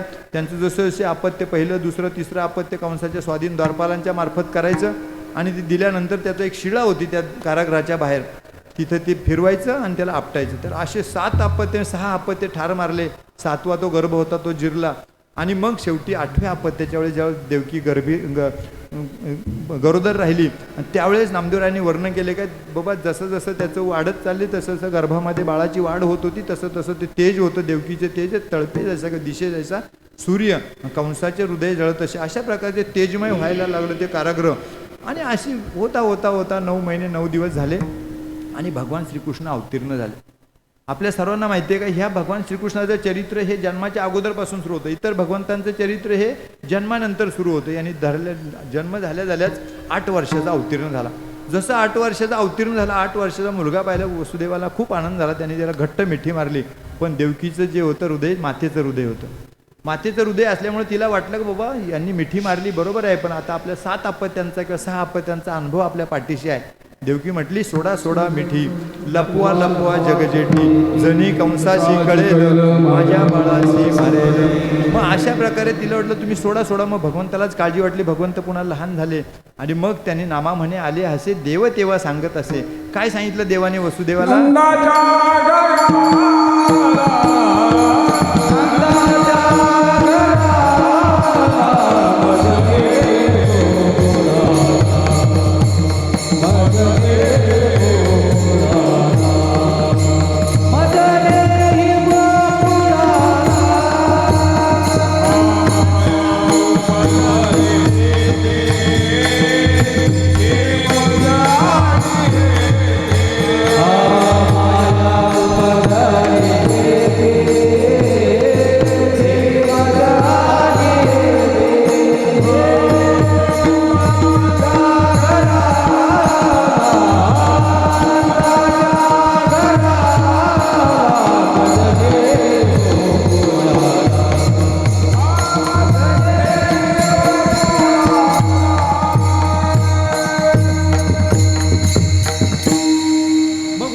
भगवंतांनी सांगितलं हळूच कानात, काय सांगितलं? नंदाच्या घराला मज नेई गोकुळाला, माया उपजली तेथे ठेव मजा आणि येते. तिथे माया जन्माला आलेले यशोदे मातेच्या उदरामध्ये, तिला घे आणि मला तिथं ठेव असा आदेश मिळाले. वसुदेवाने टोपली घेतली, टोपलीत देवाला ठेवलं. देवाला जसं डोक्यावर घेतलं तसं ते पायातली बंधने त्यांची गळून गेली आणि मग उचलेला कमळापती पायाची बंधने गळती. मग देवाला डोक्यावर घेतलं तर सिद्धांत असा आहे का देवाला डोक्यावर घेतलं बंधनं जी असते प्रपंचातली असतील ती आपोआप कमी होत जातात. वसुदेवाचा मार्ग सुखकर झाला, पाऊस पडत होता, शेषाने त्याच्यावर छाया धरली आणि मग मध्ये यमुनामाई लागली. गोकुळामध्ये आणि मथुरेमध्ये मध्ये आडवी यमुनामाई लागली. यमुनामाईला वाटलं की बाबा आता भगवंत पहिल्यांदाच आपल्या गावातून चाललेला आहे, आपण का दर्शन घेऊ नये. अनेक वेळा पुढे भविष्यात संधी मिळते नाही मिळते, पण आता पहिलीच ट्रीप आहे ह्या बाबाची, तर आपण दर्शन घ्यायला जाऊ. दर्शन घेणार म्हणजे यमुना माता दर्शन घेणार म्हणजे काय, पहिलं गुडघ्या इतकं पाणी होतं, कमरे इतकं झालं. ती दर्शन घेण्यासाठी उत्सुक, कारण टोपलीत होता ना देव. मग शेवटी तिथं गळ्यापर्यंत आलं. गळ्यापर्यंत आल्यानंतर खांदे पण बुडले. नंतर वसुदेवाच्या तोंडात ते पाणी जायला लागलं. जसं पाणी जायला लागलं तर वसुदेवाने धावा केला. कुणाचा धावा केला? बोलोबा, भैरोबा, चेडोबा, भंडोबा वगैरे. देव वरती हसत होते. अरे म्हणे वसुदेवा, बाबा म्हणे पप्पा, का ते सर्व देवांचा बाप तुझ्या डोक्यावर बसलेला, तू कशाला काळजी करतो. मग भगवंताने काय केलं, हळूच पाय काढला.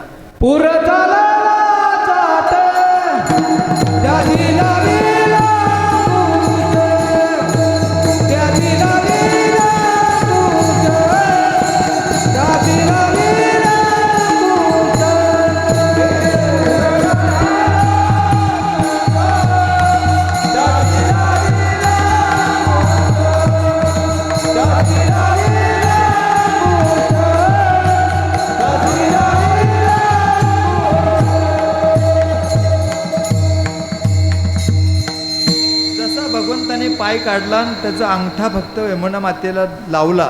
जसं दर्शन दिलं त्याला त्या यमुना मातेला, तशी यमुना माता काय आली, अशी दुभंग पावली. दुभंग पावली म्हणजे कशी, माझे वडील सांगायचे काका, ते म्हणे दुभंग पावली म्हणजे जुन्या काळातल्या स्त्रियांचा जसा भांग असायचा ना, तो एकदम सरळ असायचा. आताचा भांग नाही, आताचा कोल्हापूरला निघून सोलापूरला जातो. ते म्हणे जशी यमुना माता दुभंग पावली, सरळ असा भांग झाला, तसे यमुना माता दुभंग 2 पात्रामध्ये तिचा वसुदेवाचा प्रवास सुखकर झाला. तिथे गेलं तर सर्व निद्रिस्त होते, मायाचं साम्राज्य पसरलं होतं. नंदराजा, यशोदा माता सर्व झोपलेले होते. तिथं माया जन्माला आली होती. मायेला घेतलं, भगवंताला तिथे ठेवलं आणि डोक्यावर घेऊन परत आले. जसे तिथे आले कारागृहामध्ये, पुन्हा जसं ते कारागृहात आल्यानंतर जशाच्या जशा बेड्या होत्या. पण नामदेवराय वर्णन करतात का जसं ते कारागृहात पोहोचले वासुदेव, तर नामा म्हणे उठती दूत केव्हा माया करी आकांत. मायेने असं मोठ्याने भोकाड बसरलं तिथं कारागृहात. ते दूत जागे झाले. पाहता तर 8वं अपत्य जन्माला आले. 8वं अपत्य जन्माला आले म्हटल्यानंतर त्याने अंधाराची रात्रीची वेळ होती, त्याने ते बाळ घेतलं, पाहिलं नाही मुलगी आहे का मुलगा आहे का, काहीच पाहिलं नाही. लगेच कंसाच्या ताब्यात दिलं. कंसाने पाहिलंच नाही अंधारामध्ये का बाळ आहे, जे मुलगी आहे का मुलगा आहे.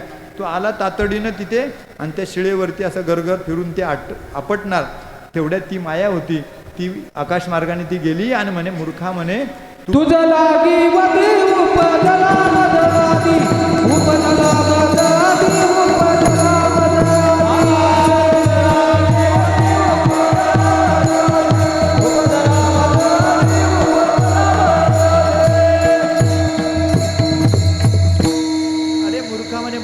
मारायचा प्रयत्न करतो. तुझा वध करणारा जो आठवा जो शत्रू आहे तुझा, तो शत्रू केव्हाच गोकुळात सुरक्षित पोहोचलेला. असं म्हटल्यानंतर तो ते पाहतच बसला तिकडे. पाहिल्यानंतर तो काय शांत बसेल का? पण पहा, घटना एकच घडली. भगवान श्रीकृष्ण जन्माला आले. कुठे आले? मथुरेत जन्माला. अवतीर्ण कुठे झाले? गोकुळात झाले. गोकुळामध्ये वेगळा गोकुळीच्या सुख अंत पार नाही लेखा. बाळकृष्ण नंदा घरी आनंद तोरणे करती कथा. अशा प्रकारे तिकडे आनंद उत्सव सुरू झाला. इकडे दुष्टा चळकाप सुटला. आपल्याकडे जसं एखादं गारपीट झालं तर दुष्काळ. मग आमदार साहेब विचारत होते पावसाचं काय. अशी ज्यावेळेस राज्यावरती एखादी आपत्कालीन परिस्थिती निर्माण होते त्यावेळेस वर्षा बंगल्यावरती किंवा सह्याद्री गेस्ट हाऊसला बैठक बसलेलं आहे मुख्यमंत्र्यांच्या अध्यक्षतेखाली. याचं निवारण कसं करायचं? कंसाच्या अध्यक्षतेखाली बैठक बसली. कशासाठी? आपला शत्रूचा निपात कसा करायचा. शत्रू तर गोकुळात पोचलेला आहे. अशी बैठक पोचली. सर्व ते कंस सिंहासनावर बसला. सर्व त्याच्या मंत्रिमंडळाचे सदस्य बसले आणि त्यांची चर्चा सुरू झाली. का कंस म्हटला बाबा आता हे शत्रू तिथे पोचलेला आहे, त्याला ठार कसं मारायचं. कंसाची बहीण होती देवकी नाही, पुतना उभी राहिली. शेवटी भावाच्या मदतीला कोण येते? बहीणच येते ना धावून. पुतना कशी? तर त्याचा वेगळा आख्यायिका आहे. बकासूर होता. बकासुराचं आणि कंसाचं युद्ध झालं. त्याच्यामध्ये बकासूर काय हरत नव्हता. शेवटी मग ते कंस हरत नव्हता. दोघांचं घनघोर युद्ध झालं. बकासुराची बहीण जी होती त्यावेळी पुतना, ती पुढे आली आणि याला म्हटली कंसाला, मी आजपासून तुझी बहीण होते आणि ती बहीण झाल्यानंतर तिथून पुढे आपलं दोघांचं संबंध बहीण भावाचे राहील. तू मी भाऊबीजेला ये, मी भाऊबीजेला येईल वगैरे वगैरे. रक्षाबंधनला मी येते. अशा प्रकारे ठरलं आणि तेव्हापासून ती त्याची बहीण झाली. मग ती कृष्णाची मावशी झाली. म्हणून आपण पुतना मावशी म्हणत असतो. अशा रीतीने मग पुतना मावशी उठली. पुतना मावशी म्हटले, दादा तू काही काळजी करू नको. आता तर बाळ जन्माला आलेलं आहे. 15 दिवस झाले असतील, 20 दिवस झाले असतील. त्या लहान बाळाला ठार मारायला काय लागते म्हणे. मी तिची उपाययोजना करते म्हणे. तेव्हा तुला काही शस्त्र वगैरे पाहिजे का म्हणे. काही शस्त्र नको, मला थोडं विष दे फक्त म्हणे. तिनं विष घेतलं, स्तनामध्ये भरलं आणि मग ती निघाली. सुंदर देवांगांना स्त्रीचं रूप घेतलं आणि गोकुळाच्या दिशेने निघाली. गोकुळाच्या वेशीवर जाण्याच्या वेशीच्या आतमध्ये प्रवेश करण्याच्या अगोदर तिनं तो प्रयोग जो केला होता, विष भरलं होतं स्तनामध्ये, तो खरंच यशस्वी होतं का नाही म्हणून पाहता गोकुळातले 2-3 मुलं घेतले, लहान लहान स्तनाला लावले. ते पटपट त्यांचा मृत्यू झाला. तिला वाटलं आपला प्रयोग यशस्वी होणार. इतकी सुंदर स्त्री कुणीतरी यशोदा मातेकडे चाललेली आहे म्हटल्यानंतर तिला रस्ता सांगितला, तिला पत्ता दिला, तिथे गेली. लांबूनच तिने आवाज टाकला नंदराजाच्या वाड्यात गेल्यानंतर, का गं म्हणे यशोदे, म्हणे तुला मुलगा झाला मला सांगायचं का नाही. मी एवढ्या जवळची असून सुद्धा तुला मला सांगितलं नाही, काय नाही. एवढं सुंदर स्त्रीचं रूप घेतलं होतं तिनं. कुणीतरी लांबची पाहुणी असेल यशोदा माता. पण आपण पण तशी वेळ मारून नेतो ना, विसरून गेलो हे गेलो. ती म्हणे मला 2-3 दिवस हे बाळ जन्माला आल्यापासून 8 दिवस मला काही सुचतच नाही. बसा म्हणे, मी तुमच्यासाठी नाश्ता करते. तिला बसायला पाठ दिला आणि ती पुतना मावशी तिथे बसली. पुतना मावशी जशी बसली, ती किचनमध्ये यशोदा माता स्वयंपाकघरात गेली, नाश्ता करण्याकरता गेली. भगवंताला वाटलं पहिलं गिऱ्हाईक आलेलं दिसते, कशाला वेळ घालवायचा आपण. मग त्याने भगवंताने रडायला सुरुवात केली. जसं त्याने रडायला सुरुवात केली तर पुतना मावशी उठली, म्हणजे यशोदे बाळ रडतंय म्हणे, मी घेते त्याला. ती गेली तिथं. ते घ्यायचं कशाला, त्यांनी झेप टाकली तिच्यावर. तिनं घेतलं, स्तनाला लावलं भगवंताला. स्तनाला जसं लावलं त्याने पहिल्या घोटामध्ये काय केलं, सर्व विष प्राशन केलं भगवंताने. दुसऱ्या घोटामध्ये रक्तप्राशन केलं आणि तिसऱ्या घोटामध्ये जेव्हा नाड्या शोषण करायला सुरुवात केली, मग मात्र तिला वाटलं का हे बाळ काहीतरी विचित्र दिसते, लहान बाळ आहे पण फारच विचित्र दिसते. म्हणून तिनं मोठा धिप्पाड राक्षसीचा अवतार घेतला, मूळ अवतार, आणि ती धपकन खाली पडली. जसा आवाज झाला तसं यशोदा माता, नंदराजा सर्व ते धावत आले. तर पाहतात तर काय, धिप्पाड राक्षसीन पडलेली आहे आणि तिच्यावर हे घोरपडीसारखा हा बाबा तिच्या छातीला चिपकलेला आहे. ते हळूच यशोदा मातेने उचललं त्याला. त्याच्यावर ते बाजरीच्या भाकरीचा तुकडा ओवाळला आणि दृष्ट काढली. ते म्हणे मोठं संकट माझ्या बाळाचं टळलं म्हणे. नामदेवरायांनी वर्णन केलंय बाबा, असा कुणी अतिथी, आताच्या काळात सुविधा निर्माण झालेली आहे, जाण्याची दळणवळणाची साधनं आहे, पण त्यावेळेस पद्धत अशी होती का अतिथी कुणी येऊ द्या तुमच्या गावामध्ये. जर त्याचा दुर्दैवाने देहांत तुमच्या गावामध्ये झाला, त्याच्या अंत्यसंस्कार करायची जबाबदारी जिथे अंतविधी जो आहे तो जिथे त्याचं निधन झालं त्याच ग्रामस्थांची असायची. गोकुळातल्या लोकांनी काय केलं, नामदेवरायांनी वर्णन केलं, त्यावेळेस असे JCB ट्रॅक्टर वगैरे काही नव्हते. काय केलं त्यांनी असे तुकडे केले. नामदेवरायांनी म्हटले, त्यांनी बैलगाडीत भरले. बैलगाडीतून भरून कुठे नेले, यमुनेच्या वाळवंटात नेले आणि तिथे अंत्यसंस्कार केले पुतना मावशीचे. नामदेवरायांनी वर्णन केले, नामा म्हणे दिला अग्नी, सुवासन मावे त्रिभुवनी. म्हणजे नामदेवराय म्हणतात का जेव्हा यमुनेच्या वाळवंटामध्ये तिचा अंत्यसंस्कार केले, ते अंत्यसंस्कार केल्यानंतर संपूर्ण त्यांच्या त्रिभुवनामध्ये तो इतका सुवास सुटला होता. काय सुवास सुटला होता तर भगवंत प्रत्यक्षात तिचा जड देहातून आत्मा ज्यावेळेस अनंतात विलीन झाला त्यावेळेस साक्षात भगवंताचा स्पर्श तिला झाला होता म्हणून तिचा उद्धार झाला. ठल विठ्ठल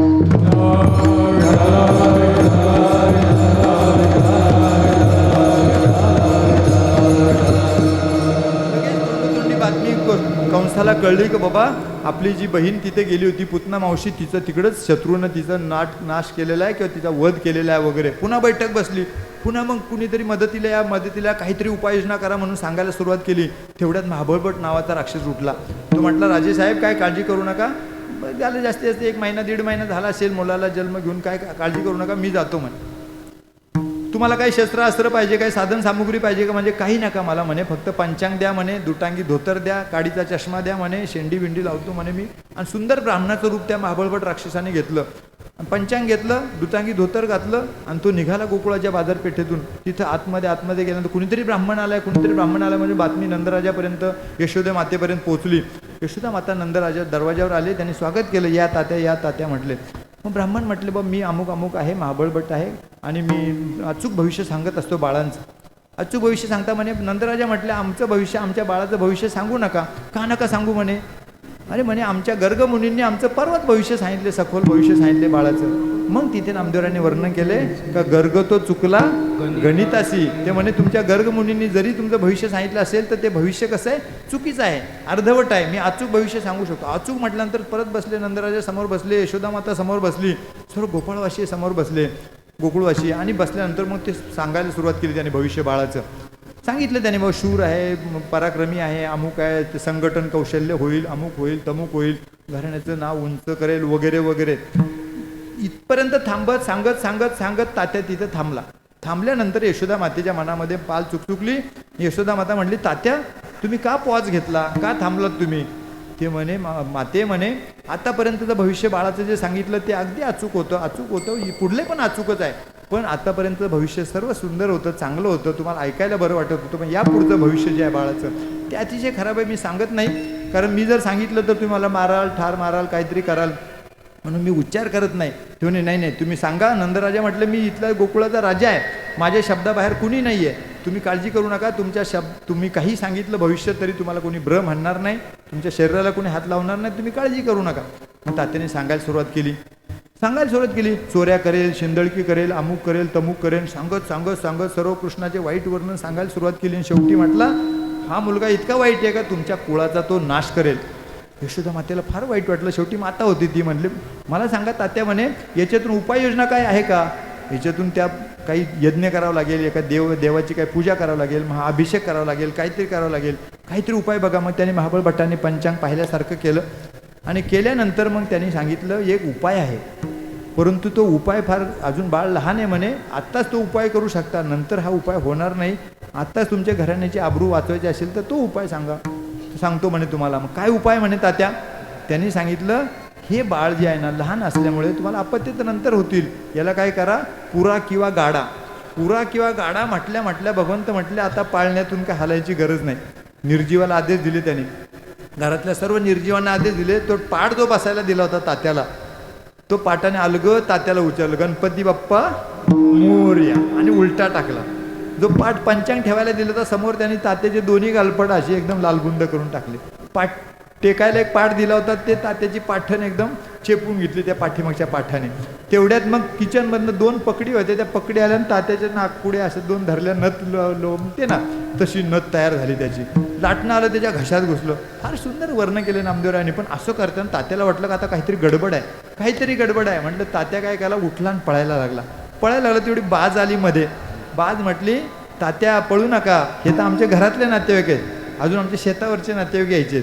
शेतावरचे कोणतं म्हणे नांगर, मोगड, कुळं वगैरे ते येणार आहे म्हणे. तात्याला वाटलं आता काय खरं नाही. तात्याने त्या बाजेवरनं जे उडी मारायला सुरुवात केली तर त्याचा धोत्राचा सोगा होता तो त्या बाजेला अडकल्यानंतर त्याची काय परिस्थिती झाली ना, जानवे तुटले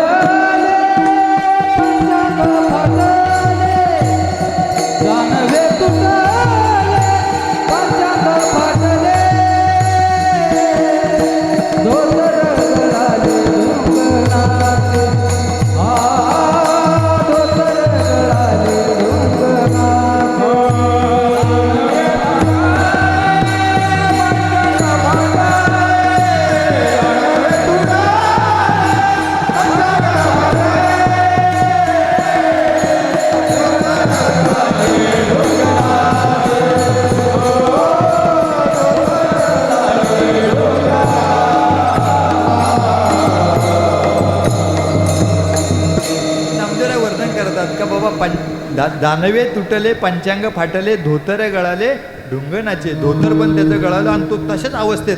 आता काका सांगायचे आमचे, लहानपणी ऐकलं आम्ही ते. काका आता त्यावेळी गोकुळात शाळा होती का माहिती नाही, पण काका म्हणजे नेमकी त्यावेळेस शाळा सुटली होती म्हणे. आणि मग पोरं त्याच्या वाटे हुर्र्य करत त्या तात्याच्या मागे धावत होते. आणि तो असाच अवस्था, नग्न अवस्थेत कंसासमोर उभा राहिला. कंसाला म्हटला, अरे राजा म्हटला, बाबा ब्राह्मण वेशात म्हणून वाचलो, दुसऱ्या कुठल्या वेशात असतो तर तुझा शत्रू एवढा काय सहजासहज शक्य नाही तुला. तो म्हणजे मी जिवंत राहिलो फक्त केवळ ब्राह्मण वेशात होतो म्हणून वाचलो. पुन्हा बैठक बसली. पुन्हा आता अशा अनेक बालवयामध्येच भगवंताने इतके पराक्रम केले, इतके पराक्रम केले. छोटंसं एक दृष्टांत देऊ आणि मग आपण त्यांच्या लीलाकडे जाऊ आतमध्ये. बघा भगवंताच्या ठार कसं करायचं याच्यावर परत बैठक बसली. परत मग केशी नावाचा दैत्य उभा राहिला. तो म्हटला, राजेसाहेब काय काळजी करू नका, आता बाळ जास्ती याचं 6 महिन्यात झालं असेल, 1 वर्ष झालं असेल, मी करतो त्याला म्हणे, ठार करतो, तुम्ही काळजी करू नका. तुला काय पाहिजे सामुग्री, काय नका म्हणे, मला काहीच लागत नाही. मी कारण राक्षस सुद्धा तपश्चर्याच्या द्वारे त्यावेळेस ते कुठलाही अवतार धरू शकत होते. त्यांनी काय केलं, नाचण्याच्या घोड्याचं रूप घेतलं. नाचण्याच्या घोड्याचं रूप घेतलं, गोकुळात गेला, मुख्य बाजारपेठेमध्ये मध्यभागी थांबला. गावात गोकुळामध्ये बातमी पसरली का नाचणारा घोडा गावात आलेला आहे, नाचणारा घोडा गावात आलेला आहे. बातमी पसरली तेवढ्यात भगवंताने रडायला सुरुवात केली. यशोदा माता म्हटली, 2 संकट टळलेले आहेत, तुला काय मी आता पाठवणार नाही. मग त्याने मोठ्याने रडायला सुरुवात केली. मुलाचं शस्त्र काय असतं, रडणं, हे शेवढं शस्त्र आहे. तिनं धरलं त्याला. शेवटी मला म्हणे खूप काम आहे, तुला तिथं ठेवते, परत येते. तिथे गेली यशोदा माता, तिथं दिलं त्याला भगवान श्रीकृष्णाला. आणि गोपाळांना सांगितलं इतर गावसावंगड्यांना, बघा त्याला जपा, पुढे घोड्याकडे जास्त जाऊन देऊ नका, हे करू नका, मी कामात आहे, खेळ झाला का परत सुरक्षित घरी घेऊन या. भगवंत म्हटलं, तू जा अगोदर आई, तुम्ही बघतो काय करायचं ते. खेळ सुरू झाला. तो घोडा पण विचित्र होता. तो नाचायचा, भगवान श्रीकृष्ण जिथे आहे तिथे यायचा. नाचायचा निसता भगवंताच्या तिथे यायचा. नाचायचा पुन्हा तिथे यायचा. भगवंत म्हटला, फारच तो माझ्यावर प्रेम करतो म्हणून भगवंत थोडे पुढे सरले. जसे पुढे सरल्यानंतर मात्र तो जवळ आला आणि त्याने ते पायाने भगवंताला इतकी जोरात लात मारली त्या घोड्याने का त्याने भगवंताने ते पकडलं आणि त्याचा जबडा शिरच्छेद करून त्याला तिथे ठार केलं. आणि त्या दिवशी, ज्या दिवशी केशी नावाच्या दैत्याचा वध केला, त्या दिवसापासून भगवंताला दुसरं नाव मिळालं. कोणतं नाव मिळालं? केशव नाव मिळालं. ढल विठ्ठल.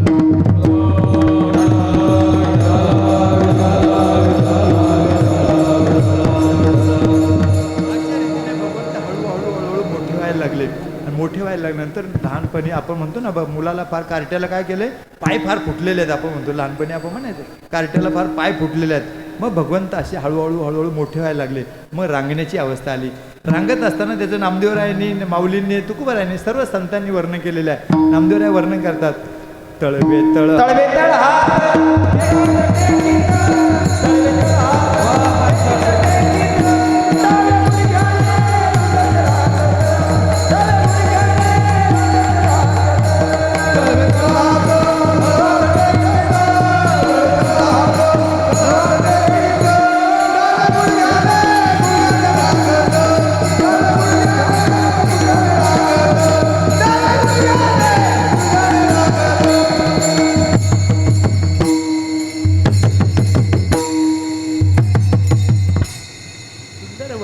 टाळ्या वाजवा यांच्या मृदुंगमणी पण साथ देतात त्याला.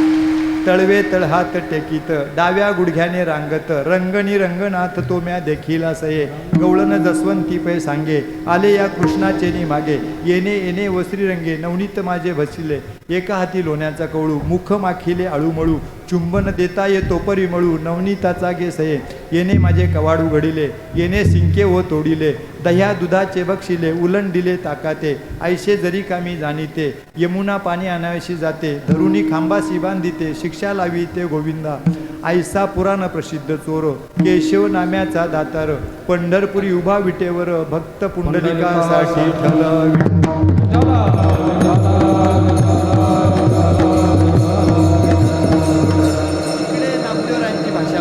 माऊलींचे रांगण्याची वर्णन केले. माऊलीनं काय वर्णन केले?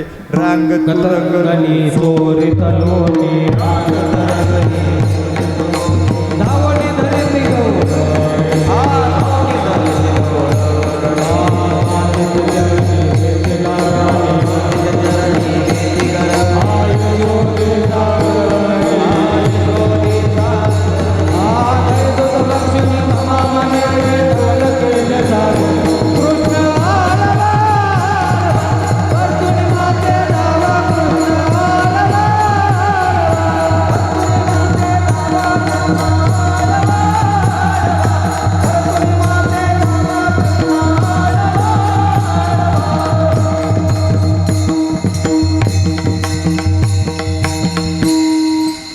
अशा रीतीने माऊलीनं वर्णन केले बघा. रांग तुरंगण, माऊलीची भाषा किती गोड आहे बघा. रांग तुरंगणू चोरीत लोणी, धावणी धरती गवळणी, बांधती चरणी देती गाय, यशोदे साजरी हो. म्हणजे माऊलीची भाषा किती गोड आहे. अशा रीतीने रांगत रांगत भगवंत मोठे झाले.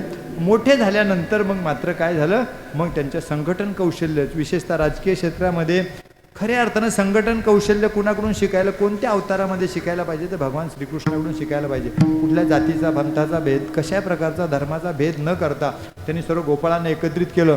गोपाळांची बैठक घेतली. गोपाळांना म्हटले, गोपाळांनो, अरे आपल्या गावाचं नाव गोकुळ आहे. गोकुळ असून सुद्धा, गोकुळ म्हणजे काय, ज्या ठिकाणी दही दूध तूप लोणी सर्व मोठ्या प्रमाणावर उपलब्ध आहे, तरी देखील तुमच्या तब्येती अशा काय झाल्यात. ते म्हणे, सर्व गोपाळ गप्प झाले. गप्प झाल्यावर ते म्हटले, तुम्ही सांगणार नाही ना. मी सांगणार नाही म्हणे तुमच्या आईवडिलांना का त्यांनी चुगली केली वगैरे वगैरे, तुम्ही खरं सांगा म्हणे. का म्हणे, देवा आपल्या गावामध्ये, आपल्या गावाचं नाव गोकुळ आहे, आपल्याकडे दही आहे, दूध आहे, तूप आहे, सर्व आहे, लोणी आहे, खूप पुष्कळ प्रमाणात आहे. परंतु काय होतं, सर्व कुठे जाते, ते डेअरीला जातं, अमूलला जाते, कात्रजला जाते, कुठे कुठे जाते ते माहीत नाही म्हणे. परंतु आमच्या इथून ते निर्यात होतं आहे. निर्यात होतं म्हटलं, भगवंत म्हटलं दुहेरी धोका आहे. दुहेरी धोका काय, तर बाबा दुग्धजन्य पदार्थ आपण निर्माण करायचे, दूध आपण तयार करायचं, गाईंचा सांभाळ आपण करायचा, चारा त्यांना आपण घालायचा, आणि ते खाणार कोण, तर राक्षस प्रवृत्तीचे लोक खाणार. ते शत्रू धष्टपुष्ट व्हायला लागले आणि तुम्ही असे क्रूश व्हायला लागले. मग काय करायला पाहिजे, ते म्हणजे तुम्हाला खायचे का, हो म्हणे खायचे. त्याचं फार सुंदर वर्णन तुकोबारायांनी केलेलं आहे. खायचं असेल तर काय करावं लागेल, याला तरी यारे लागे अवघे माझ्या आजी देतो पोट भरी पुरे म्हणाल तो भरी. पण जरी तुम्हाला देतो, माझ्या पक्षात या तुम्ही, पण आमच्या पक्षाचे काही नियम पण आहेत. काय नियम आहे, हळूहळू चला कोणी कोणाशी न बोला. आणि मग तुकोबाराय म्हणतात, तुका म्हणे सांडा घाटे तेने नका भरू पोटे. मग तुम्हाला मी देतो, परंतु तुम्ही माझं ऐकाल, मग चोऱ्या करा. मग काय करावं लागेल, आम्ही तुझं ऐकतो, तुझ्या पक्षात पण येतो, तू सांगशील तसं करतो. काय करावं लागेल, म्हणजे चोऱ्या करावं लागेल. चोऱ्या करावं लागेल. मग ते चोऱ्या करावं, पकडलं तर मी आहे ना म्हणे, तू कशाला काळजी करता तुम्ही म्हणे. मग काय काय साहित्य लागेल का, काही नाही म्हणे. सरटे घ्या, माती घ्या, हे घ्या ते घ्या. हे कशाला पाहिजे म्हणे, सांगतो योग्य वेळी. मग कशाची ठरलं बाबा, चोऱ्या करायचे ठरलं. चोऱ्या केल्याशिवाय आणि तुम्हाला हे निर्यात बंदी केल्याशिवाय तर होणार नाही. मग कुणाकडे जायचं चोरी करायला, पहिल्यांदा म्हणे परवा नाही का त्या गवळणीमध्ये ती सांगत होती का बाबा यमुना पाणी आणायला जायचं, सोंग करते आणि भगवंताला पकडते, खांबाला बांधते, पहिलं तिच्या घरी जाऊ. तिच्या घरी जायचं म्हटलं, गेले. संध्याकाळी ठरलं, संपूर्ण फेरा मारायला सांगितलं भगवंताने. व जाऊन या, कुठे खिडकी उघडी आहे का, दरवाजा उघडा आहे का, कटून जायला लागतं आतमध्ये. संपूर्ण कडेकोट बंद बसतात ते. देवा म्हणे संपूर्ण घर कडेकोट बंद बसतात ते, आतमध्ये आपल्याला काही चंचू प्रवेश मिळणार नाही. मग काय करावं लागेल, ते म्हणे काय नाही बाबा मला आता कसं आतमध्ये तर जायलाच लागेल. ते म्हणे तुम्ही डोळे झाका. डोळे झाकल्यानंतर मग मी तुम्हाला सांगतो, आतमध्ये काहीतरी मंत्र म्हणतो, आणि मंत्र म्हटल्यानंतर आपला दरवाजा उघडेल, तुम्ही बघा. असं बा, देवावरती श्रद्धा जे काही सर्वांची श्रद्धा असली तर ठीक आहे, पण काही गावामध्ये आपल्या काही असे 63 लोक असतात देवावर श्रद्धा नसलेले, खरंच देव आहे का वगैरे. त्या गोपाळांमध्ये एक 63 गोपाळ होता. तो म्हटला हा कोणता मंत्र म्हणतो बघू तरी आपण. मग देवाने सांगितलं डोळे झाका. सर्वांनी डोळे झाकले. त्याने काय केलं, डोळे झाकायचं सोंग केलं आणि अशी थोडी सापट ठेवली, कोणता मंत्र म्हणतो बघू म्हणे. जसं मग भगवंताने पुटपुटल्यासारखं केलं, दरवाजे उघडले गेले, आतमध्ये गेले. यथेच्छपणे त्यांनी त्या त्या गवळणीच्या घरी ते दही दूध खाल्लं, तूप खाल्लं, उलट सर्व बाकीचं सर्व असं सागर करून टाकलं, सर्व लवंडून दिलं. आणि दिल्यानंतर मग आता ते चला म्हणे, आता संपलं आपलं, पुन्हा उठायची वेळ झाली, गवळी उठायची वेळ झालेली आहे. उठा म्हटल्यानंतर ते म्हणे दरवाजा बंद आहे. अरे म्हणे बाबा दरवाजा बंद, आता मी काय करू. ते म्हणे मला फक्त आतमध्ये यायचा मंत्र माहिती होता, बाहेर जायचा मंत्र माहीत नाही मला. म्हणे अरे पण आता हे गवळी उठला, गवळण उठली, त्याची पोरं उठल्यानंतर आपल्याला ठेवतील का. ते म्हणे ते काही करा, पण बाबा मला बाहेर जायचा मंत्र माहीत नाही. एक जण म्हटला अरे देवा तू मागाशी जो मंत्र म्हटला ना त्याचा उलटा मंत्र म्हण, कदाचित उघडला तर उघडला दरवाजा. म्हणे ठीक आहे झाका डोळे म्हणे. त्याने डोळे झाकले. तो 63 गोपाळ होताच. त्यांनी पुन्हा अशी सापट ठेवली. ठेवल्यानंतर त्यांनी ते पुटपुटलं, भगवंताने दरवाजा उघडला गेला, बाहेर गेले. बाहेर सर्व गोपाळ गेले, भगवंत बाहेर गेले. पण मात्र ज्याने ती सापट ठेवली होती ना तो आतमध्येच राहिला. दरवाजा लागला गेला. बाहेर गेल्यावर एक चुपचाप बसतील का, त्यांनी जयघोष केला, पुंडलिक वरद हरी विठ्ठल, मोठा आवाज केला. जसा आवाज केला तर तो आतमधला गवळी जागा झाला, गवळण जागा झाली. पाहते तो का घरामध्ये सर्व सडा पडलेला, आणि सडा पडलेला आणि कुणीतरी असा तो गोपाळ जो आहे एक, तो गोपाळच्या त्या तोंडाला सर्व लागलेलं दही दूध तूप. आणि मग त्याला ते इतकं ठोकून काढलं, ते इतकं ठोकून काढलं की त्याला भगवान श्रीकृष्ण दिसायला, देवा माफ कर, देवा माफ कर, मी थोडे तुझ्यावर संशय घेतला. म्हणजे थोडक्यात त्याचा सिद्धांत असा आहे का देवावरती नेहमी श्रद्धा ठेवायला पाहिजे. पूर्ण श्रद्धा ठेवली तर तुमचे संकट कशा परिस्थिती निर्माण झाल्याशिवाय राहणार नाही. अशा रीतीने चोऱ्या करायला सुरुवात केली आणि चोऱ्या करायला सुरुवात केल्यानंतर ह्या गवळणी काय गप्प बसतील का? हे काय निवेदन देतील का कुठेतरी आमदार साहेबांकडे किंवा मंत्र्यांकडे? ते मोर्चाच काढला त्याने. कुठे मोर्चा काढला? यशोदा मातेच्या घरी, नंदराजाच्या घरी मोर्चा काढला आणि मोठमोठ्याने आवाज करत गोकुळच्या बाजारपेठेतून ते निघाले. आणि तिथे गेल्यानंतर त्याचं वर्णन पण केलेलं आहे. गवळणी सांगती गाराणी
त्यांनी सांगायला सुरुवात केली. एक एक घराणं सांग. गवळणी सांगत ती गाराणी रात्रीबाई आला चक्रपाणी खाऊनी दही दूध तुपलोनी फोडिली अवघी विरजणी हागेबाई कोणाशी आवरेना यशोदे बाळ तुझा ताना कोठोर सोसू धिंगाणा. दुसरी आली दावत म्हणे बाई काय केली मात मुखाशी मुखचुंबन घेत गळ्यामध्ये हात घाली तर धरू जाता सापडेना यशोदे बाळ तुझा ताना कोठोर सोसू धिंगाणा. तिसरी आली धावणी म्हणे बाई काय केली करणी पतीची दाढी माझी वेणी दोन्हींची गाठ देऊनी गाठबाई कुणाशी सुटेना.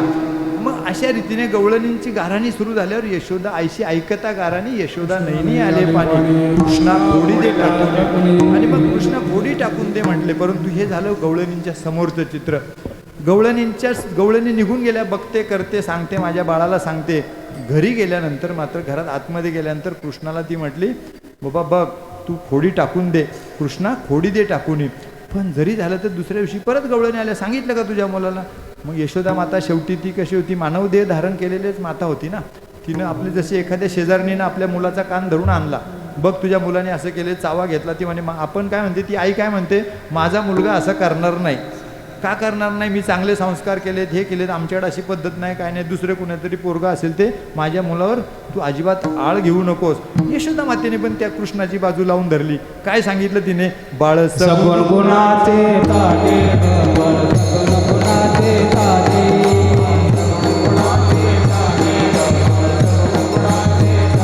बाळ दिसतंय गोजिरवाणे बाळ दिसतंय गोजिरवाणे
मुलाची बाजू लावून धरले. बाळ सगुण उन्हाचे ताने ग, बाळ दिसते गोजिरवान, काय सांगता गाराने ग गोकुळच्या नारी.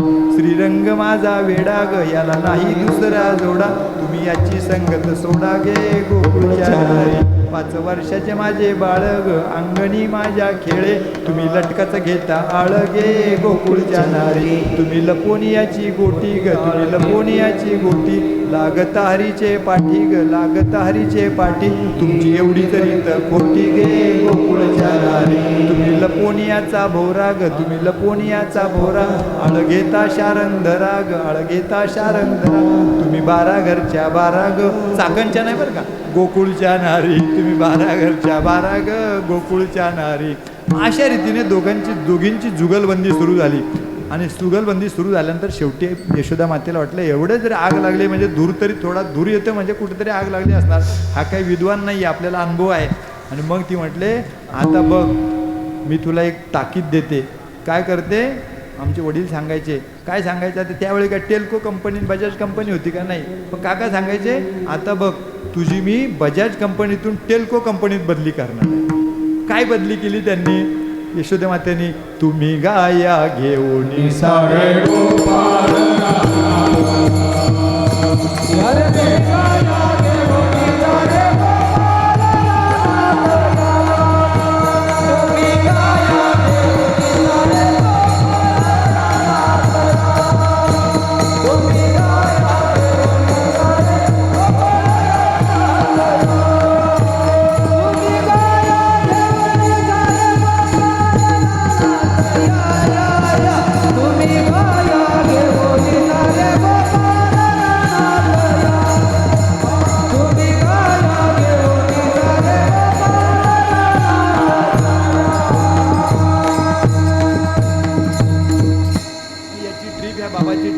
कुठे, गाया घेऊन तुम्ही गोपाळ रानात या, तुम्ही सर्वजण गाया वळायला जावा.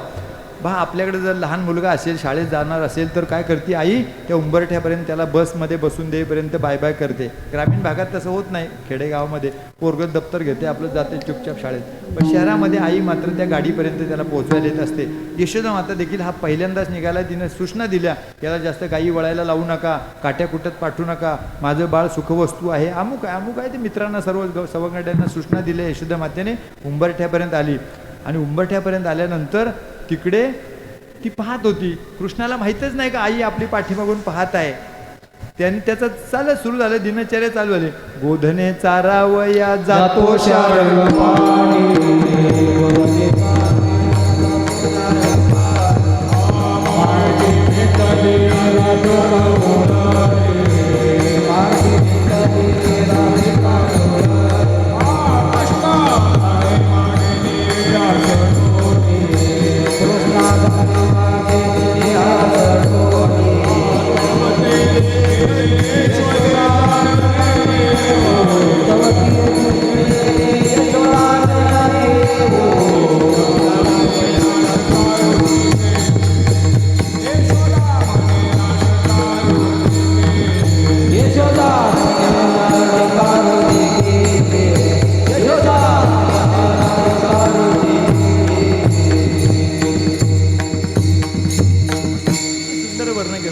चारावया जातो शारंग पाणी, मार्गी भेटली राधिका गवळणी, कृष्ण दान मागे निर्या सडोनी.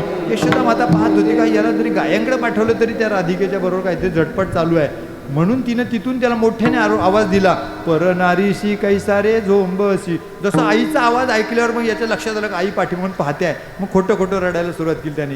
येरुरुदत सांगतो माते पाशी, तिने माझा चेंडू लपविला निरीपाशी. मग असं चेंडू लपवला म्हटल्यानंतर त्या राधिकेला फार आश्चर्य वाटलं का मी कुठं चेंडू लपवलाय. ती म्हटले ती आली. मग येशू ती सांगे परी येसी, चेंडू चेंडू नाही ओ नाही मज पासी, परी हा लटका लबाड ऋषी केशी, निरी आसडीता चेंडू पडे धरणीसी. मग जसं त्याने लटका लबाड असं म्हटल्या बाबा लटका आहे लबाड आहे खोटा आळ घेतोय, असं जसं म्हटली ती राधिका, निरी आसडीता चेंडू पडे धरणीशी पा. राधिकाने तो चेंडू घेतला, हळूच कृष्णाच्या कानात म्हणते, का रे म्हणे तुला चेंडू पण होता येतं का रे म्हणे. म्हणजे अशा प्रकारे त्याची वर्णन झाले. सुरू तिथे गेल्यानंतर मग ते सर्व गाया घेऊन गेले. गाया घेऊन गेल्यानंतर सर्वांना आदेश दिले. काय आदेश दिले? चला वळू गाई.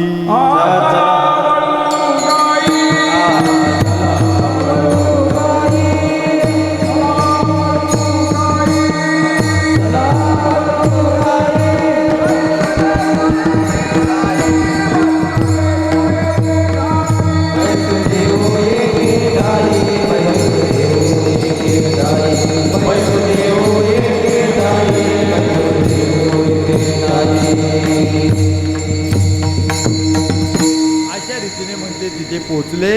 गायी वळायला सुरुवात झाली. नंतर आदेश भगवंताने दिले का चला वळू गाई बैसू जेऊ एके ठाई. सर्वांनी त्या शिदोऱ्या सोडल्या. शिदोऱ्या सोडल्यानंतर मग त्याने त्याला काल्याचं रूप दिलं. सर्वांच्या शिदोऱ्या ज्या होत्या गरिबाच्या असेल, कळकट माळकट फडक्यातल्या असतील, त्या सर्व शिदोऱ्या एकत्रित भगवंताने केल्या. आणि तो यमुनेच्या वाळवंटामध्ये जो काला केला तो काला आपण करणार आहे. आणि मग अशा रीतीने सर्व शिदोऱ्या सोडल्या. शिदोऱ्या सोडल्यानंतर तिथं जो काला केला तोच आपण इथे चाकण क्षेत्राच्या ठिकाणी करणार आहोत. विशेषतः आज हा काल्याचा प्रसंगाचं जे कीर्तन करत असताना याला खूप अजून म्हणजे 2 प्रकारे जर अभंग सोडवायचा असेल तर त्याला कमीत कमी 2-2.5 तास लागतात. 1-1.5 तासाच्या मर्यादेत हा अभंग सोडवता येत नाही किंवा त्याच्या लीला सांगता येत नाही. की भगवंताच्या लीला इतक्या मला आज चाकणवासियांना वेगळा दृष्टांत सांगायचा होता, पण मला वेळ कमी पडला. विशेषतः भगवंताची एक लीला त्याच्यामध्ये दिलेली आहे. एक गवळण जी होती, म्हातारी गवळण, काठी टेकवत आली आणि ती भगवंताला म्हटली, भगवंता तू कृष्णा म्हणे तू फारच वाह्यात दिसतो रे, फार वाह्यात दिसतो. म्हटल्यानंतर तुला माझ्या काठीनं बडवून काढायला पाहिजे. ते म्हणे आजी म्हणे बाबा माफ करा म्हणे, काय चुकलं असलं तर माझ्याकडे, पण मला तुम्ही काठीनं बडवू नका. भगवंतच तो.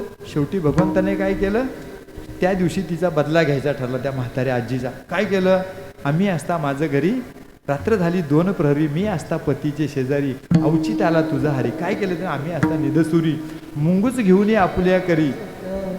सोडी आली आम्हा दोघा, ते आमच्या दोघांमध्ये तो मुंगूस सोडला. मग म्हाताऱ्याच्या मध्ये मुंगूस सोडल्यानंतर तो गुदगुल्या व्हायला लागला. ते म्हातारे म्हणते तू गुदगुल्या काय करता, मला आजोबांना म्हणतो. आता ते म्हणते गुदगुल्या करायचा वय आहे का आता म्हणे. ते म्हातारीला गुदगुल्या व्हायला लागल्या. अशा रीतीने कोणत्या गवळणीचं काय करायचं. एक गवळण त्यांची भगवंताची फार भक्त होती, म्हणजे अतिशय भक्त होती. पण तिचा सासरा फार त्रास देत होता. भगवंताने काय केले, तिने सांगितले, परवा आला आमच्या घरा, दारी निजला होता म्हातारा, घेऊन या ताकाचा डेरा, फोडीला त्या साईरा तयावरी. मग त्याच्या डोक्यात तो त्याने डेरा टाकला. म्हणजे तिथं आपोआप त्याने दुसरं त्याचं वर्णन नामदेवरांनी केलेलं आहे का बाबा, एकनाथ महाराजांची गवळण आहे ती. त्यांनी म्हटले बाबा तुझा चक्रपाणी. काय केलं त्यांनी, तो आला आमच्या घरात. त्याने काय केलं, सून माझी गर्भिणी होती, सून माझी गर्भिणी, पोट पाहे तिचे चाचपोणी, कैशी झालीशी गर्भिणी तव ती हसू लागे. मग या ज्या लीला ज्या असतात ना, हे लीला तुम्ही सांगायला सुरुवात केली तर तुम्हाला रात्र काय दिवस काय पूर्ण अशा अगाध लीला भगवंताने केल्या. अशा सर्व लीला म्हणजे आनंदाचं कीर्तन, म्हणजे काल्याचं कीर्तन असतं. अशा रीतीने अभंगाला 4 चरणांना न्याय द्यायचा प्रयत्न केला. थोड्या लीलांना आपण स्पर्श केला, भगवंताच्या चरित्राला स्पर्श केला. अशा रीतीने काल्याचं कीर्तन परिपूर्ण करण्याचा प्रयत्न मी केलेला आहे. आता आपण काय करू, संपून घेऊ आणि नंतर मग काल्याचा अभंग घेऊ. ज्ञानेश झालेली सेवा विशेषतः चक्रेश्वर महाराजांच्या दृष्टीने त्यांनी सांगितलं.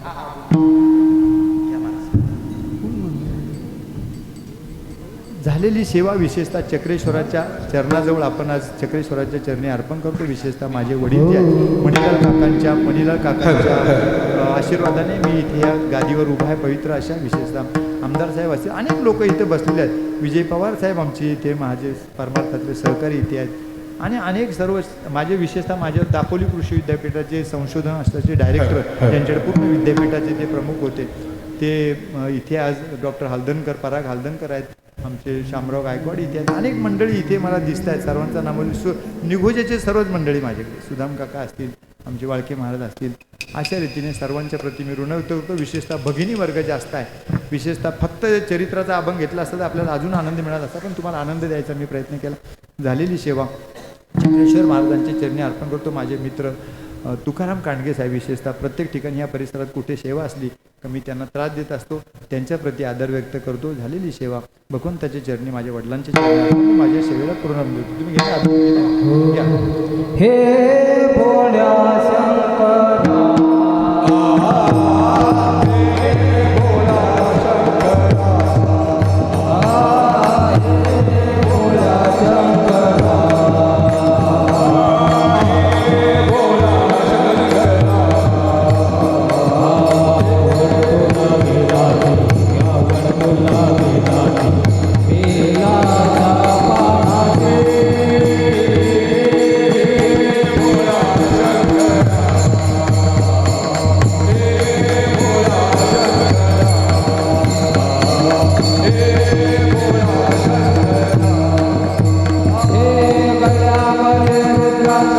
काळा लाविले भस्म कपाळा गळ्यामध्ये रुद्राक्षाच्या माळा लाविले भस्म कपाळा आवडतो लावे राती आवडतो लावे राती मेला जाते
काल्याचं कीर्तन जे आहे ना परिपूर्ण होत नाही केव्हा भगवान श्रीकृष्णाने जे गोकुळात खेळ खेळले ते आपण प्रतिकात्मक रूपात का होईना थोडं 5 मिनटं का होईना आपल्याला ते खेळ खेळायचे असतात तरच काल्याचे कीर्तन परिपूर्ण झाल्यासारखं वाटत असते. हे जे आहेत हे भगवान पांडुरंगाच्या चरणाजवळ ठेवून चक्रेश्वराच्या चरणाजवळ ठेवून आणलेले बॉल आहेत. ते खेळण्यातले बॉल नाही, हे आपल्याकडे पाठवले जातील. आपण पटकन दर्शन घ्यायचं, आपल्या जवळ आला तर दर्शन घ्या, नाहीतर लांबून दर्शन घ्या आणि मग ते परत माझ्याकडे पाठवा. अशा रीतीने ह्या बॉलबरोबर खेळू नका. पण पण पुरुषांकडे एक आणि स्त्रियांकडे एक पाठवतो, त्या पद्धतीने दर्शन घ्या आणि परत माझ्याकडे पाठवा. विठ्ठल जय ज्ञानेश्वर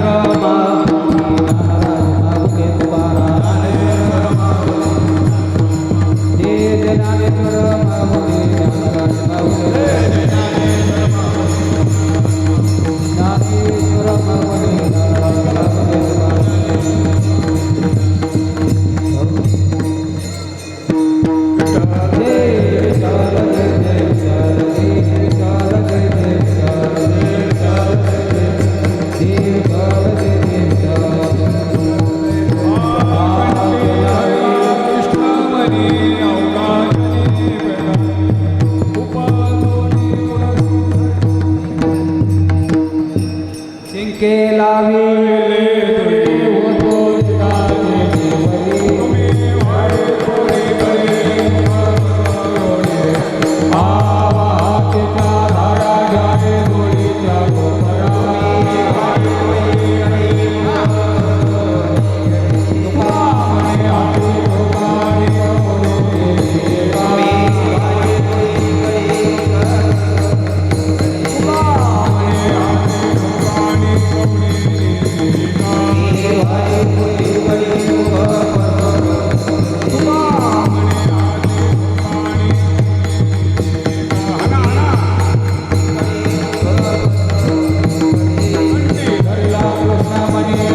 समोर आणायचं स्टेजवर.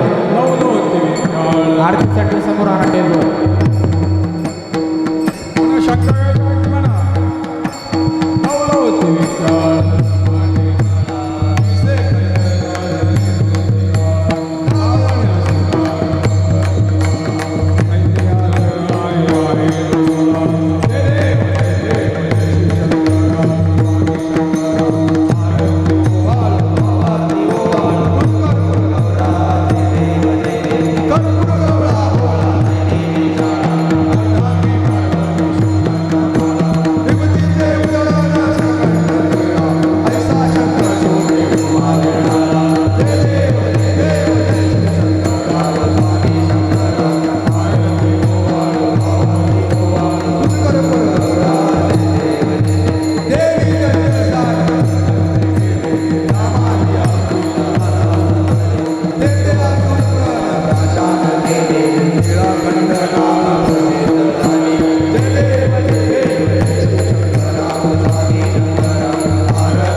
विशेषतः मला भाऊबंधांचं नाव घ्यायचं राहिलं. माझे जे दोन्ही तिन्ही गायक जे आहेत, मंजुनाथ घोले, दत्ता महाराज आणि त्याचबरोबर तुकाराम महाराज, दोन्ही मृदुंगमणींनी मला सुंदर साथ दिली. विशेषतः स्पीकर सिस्टीम फार चांगली होती. तुम्ही जे लाईव्ह रेकॉर्डिंग केलं त्याच्याबद्दल तुमचे मनपूर्वक धन्यवाद देतो आणि सर्व श्रोत्यांना मनपूर्वक धन्यवाद यासाठी देतो की त्या गरमीमध्ये सुद्धा तुम्ही भगवंताची निष्ठा ढळून दिली नाही. या सर कुठे गेले? सर कुठे?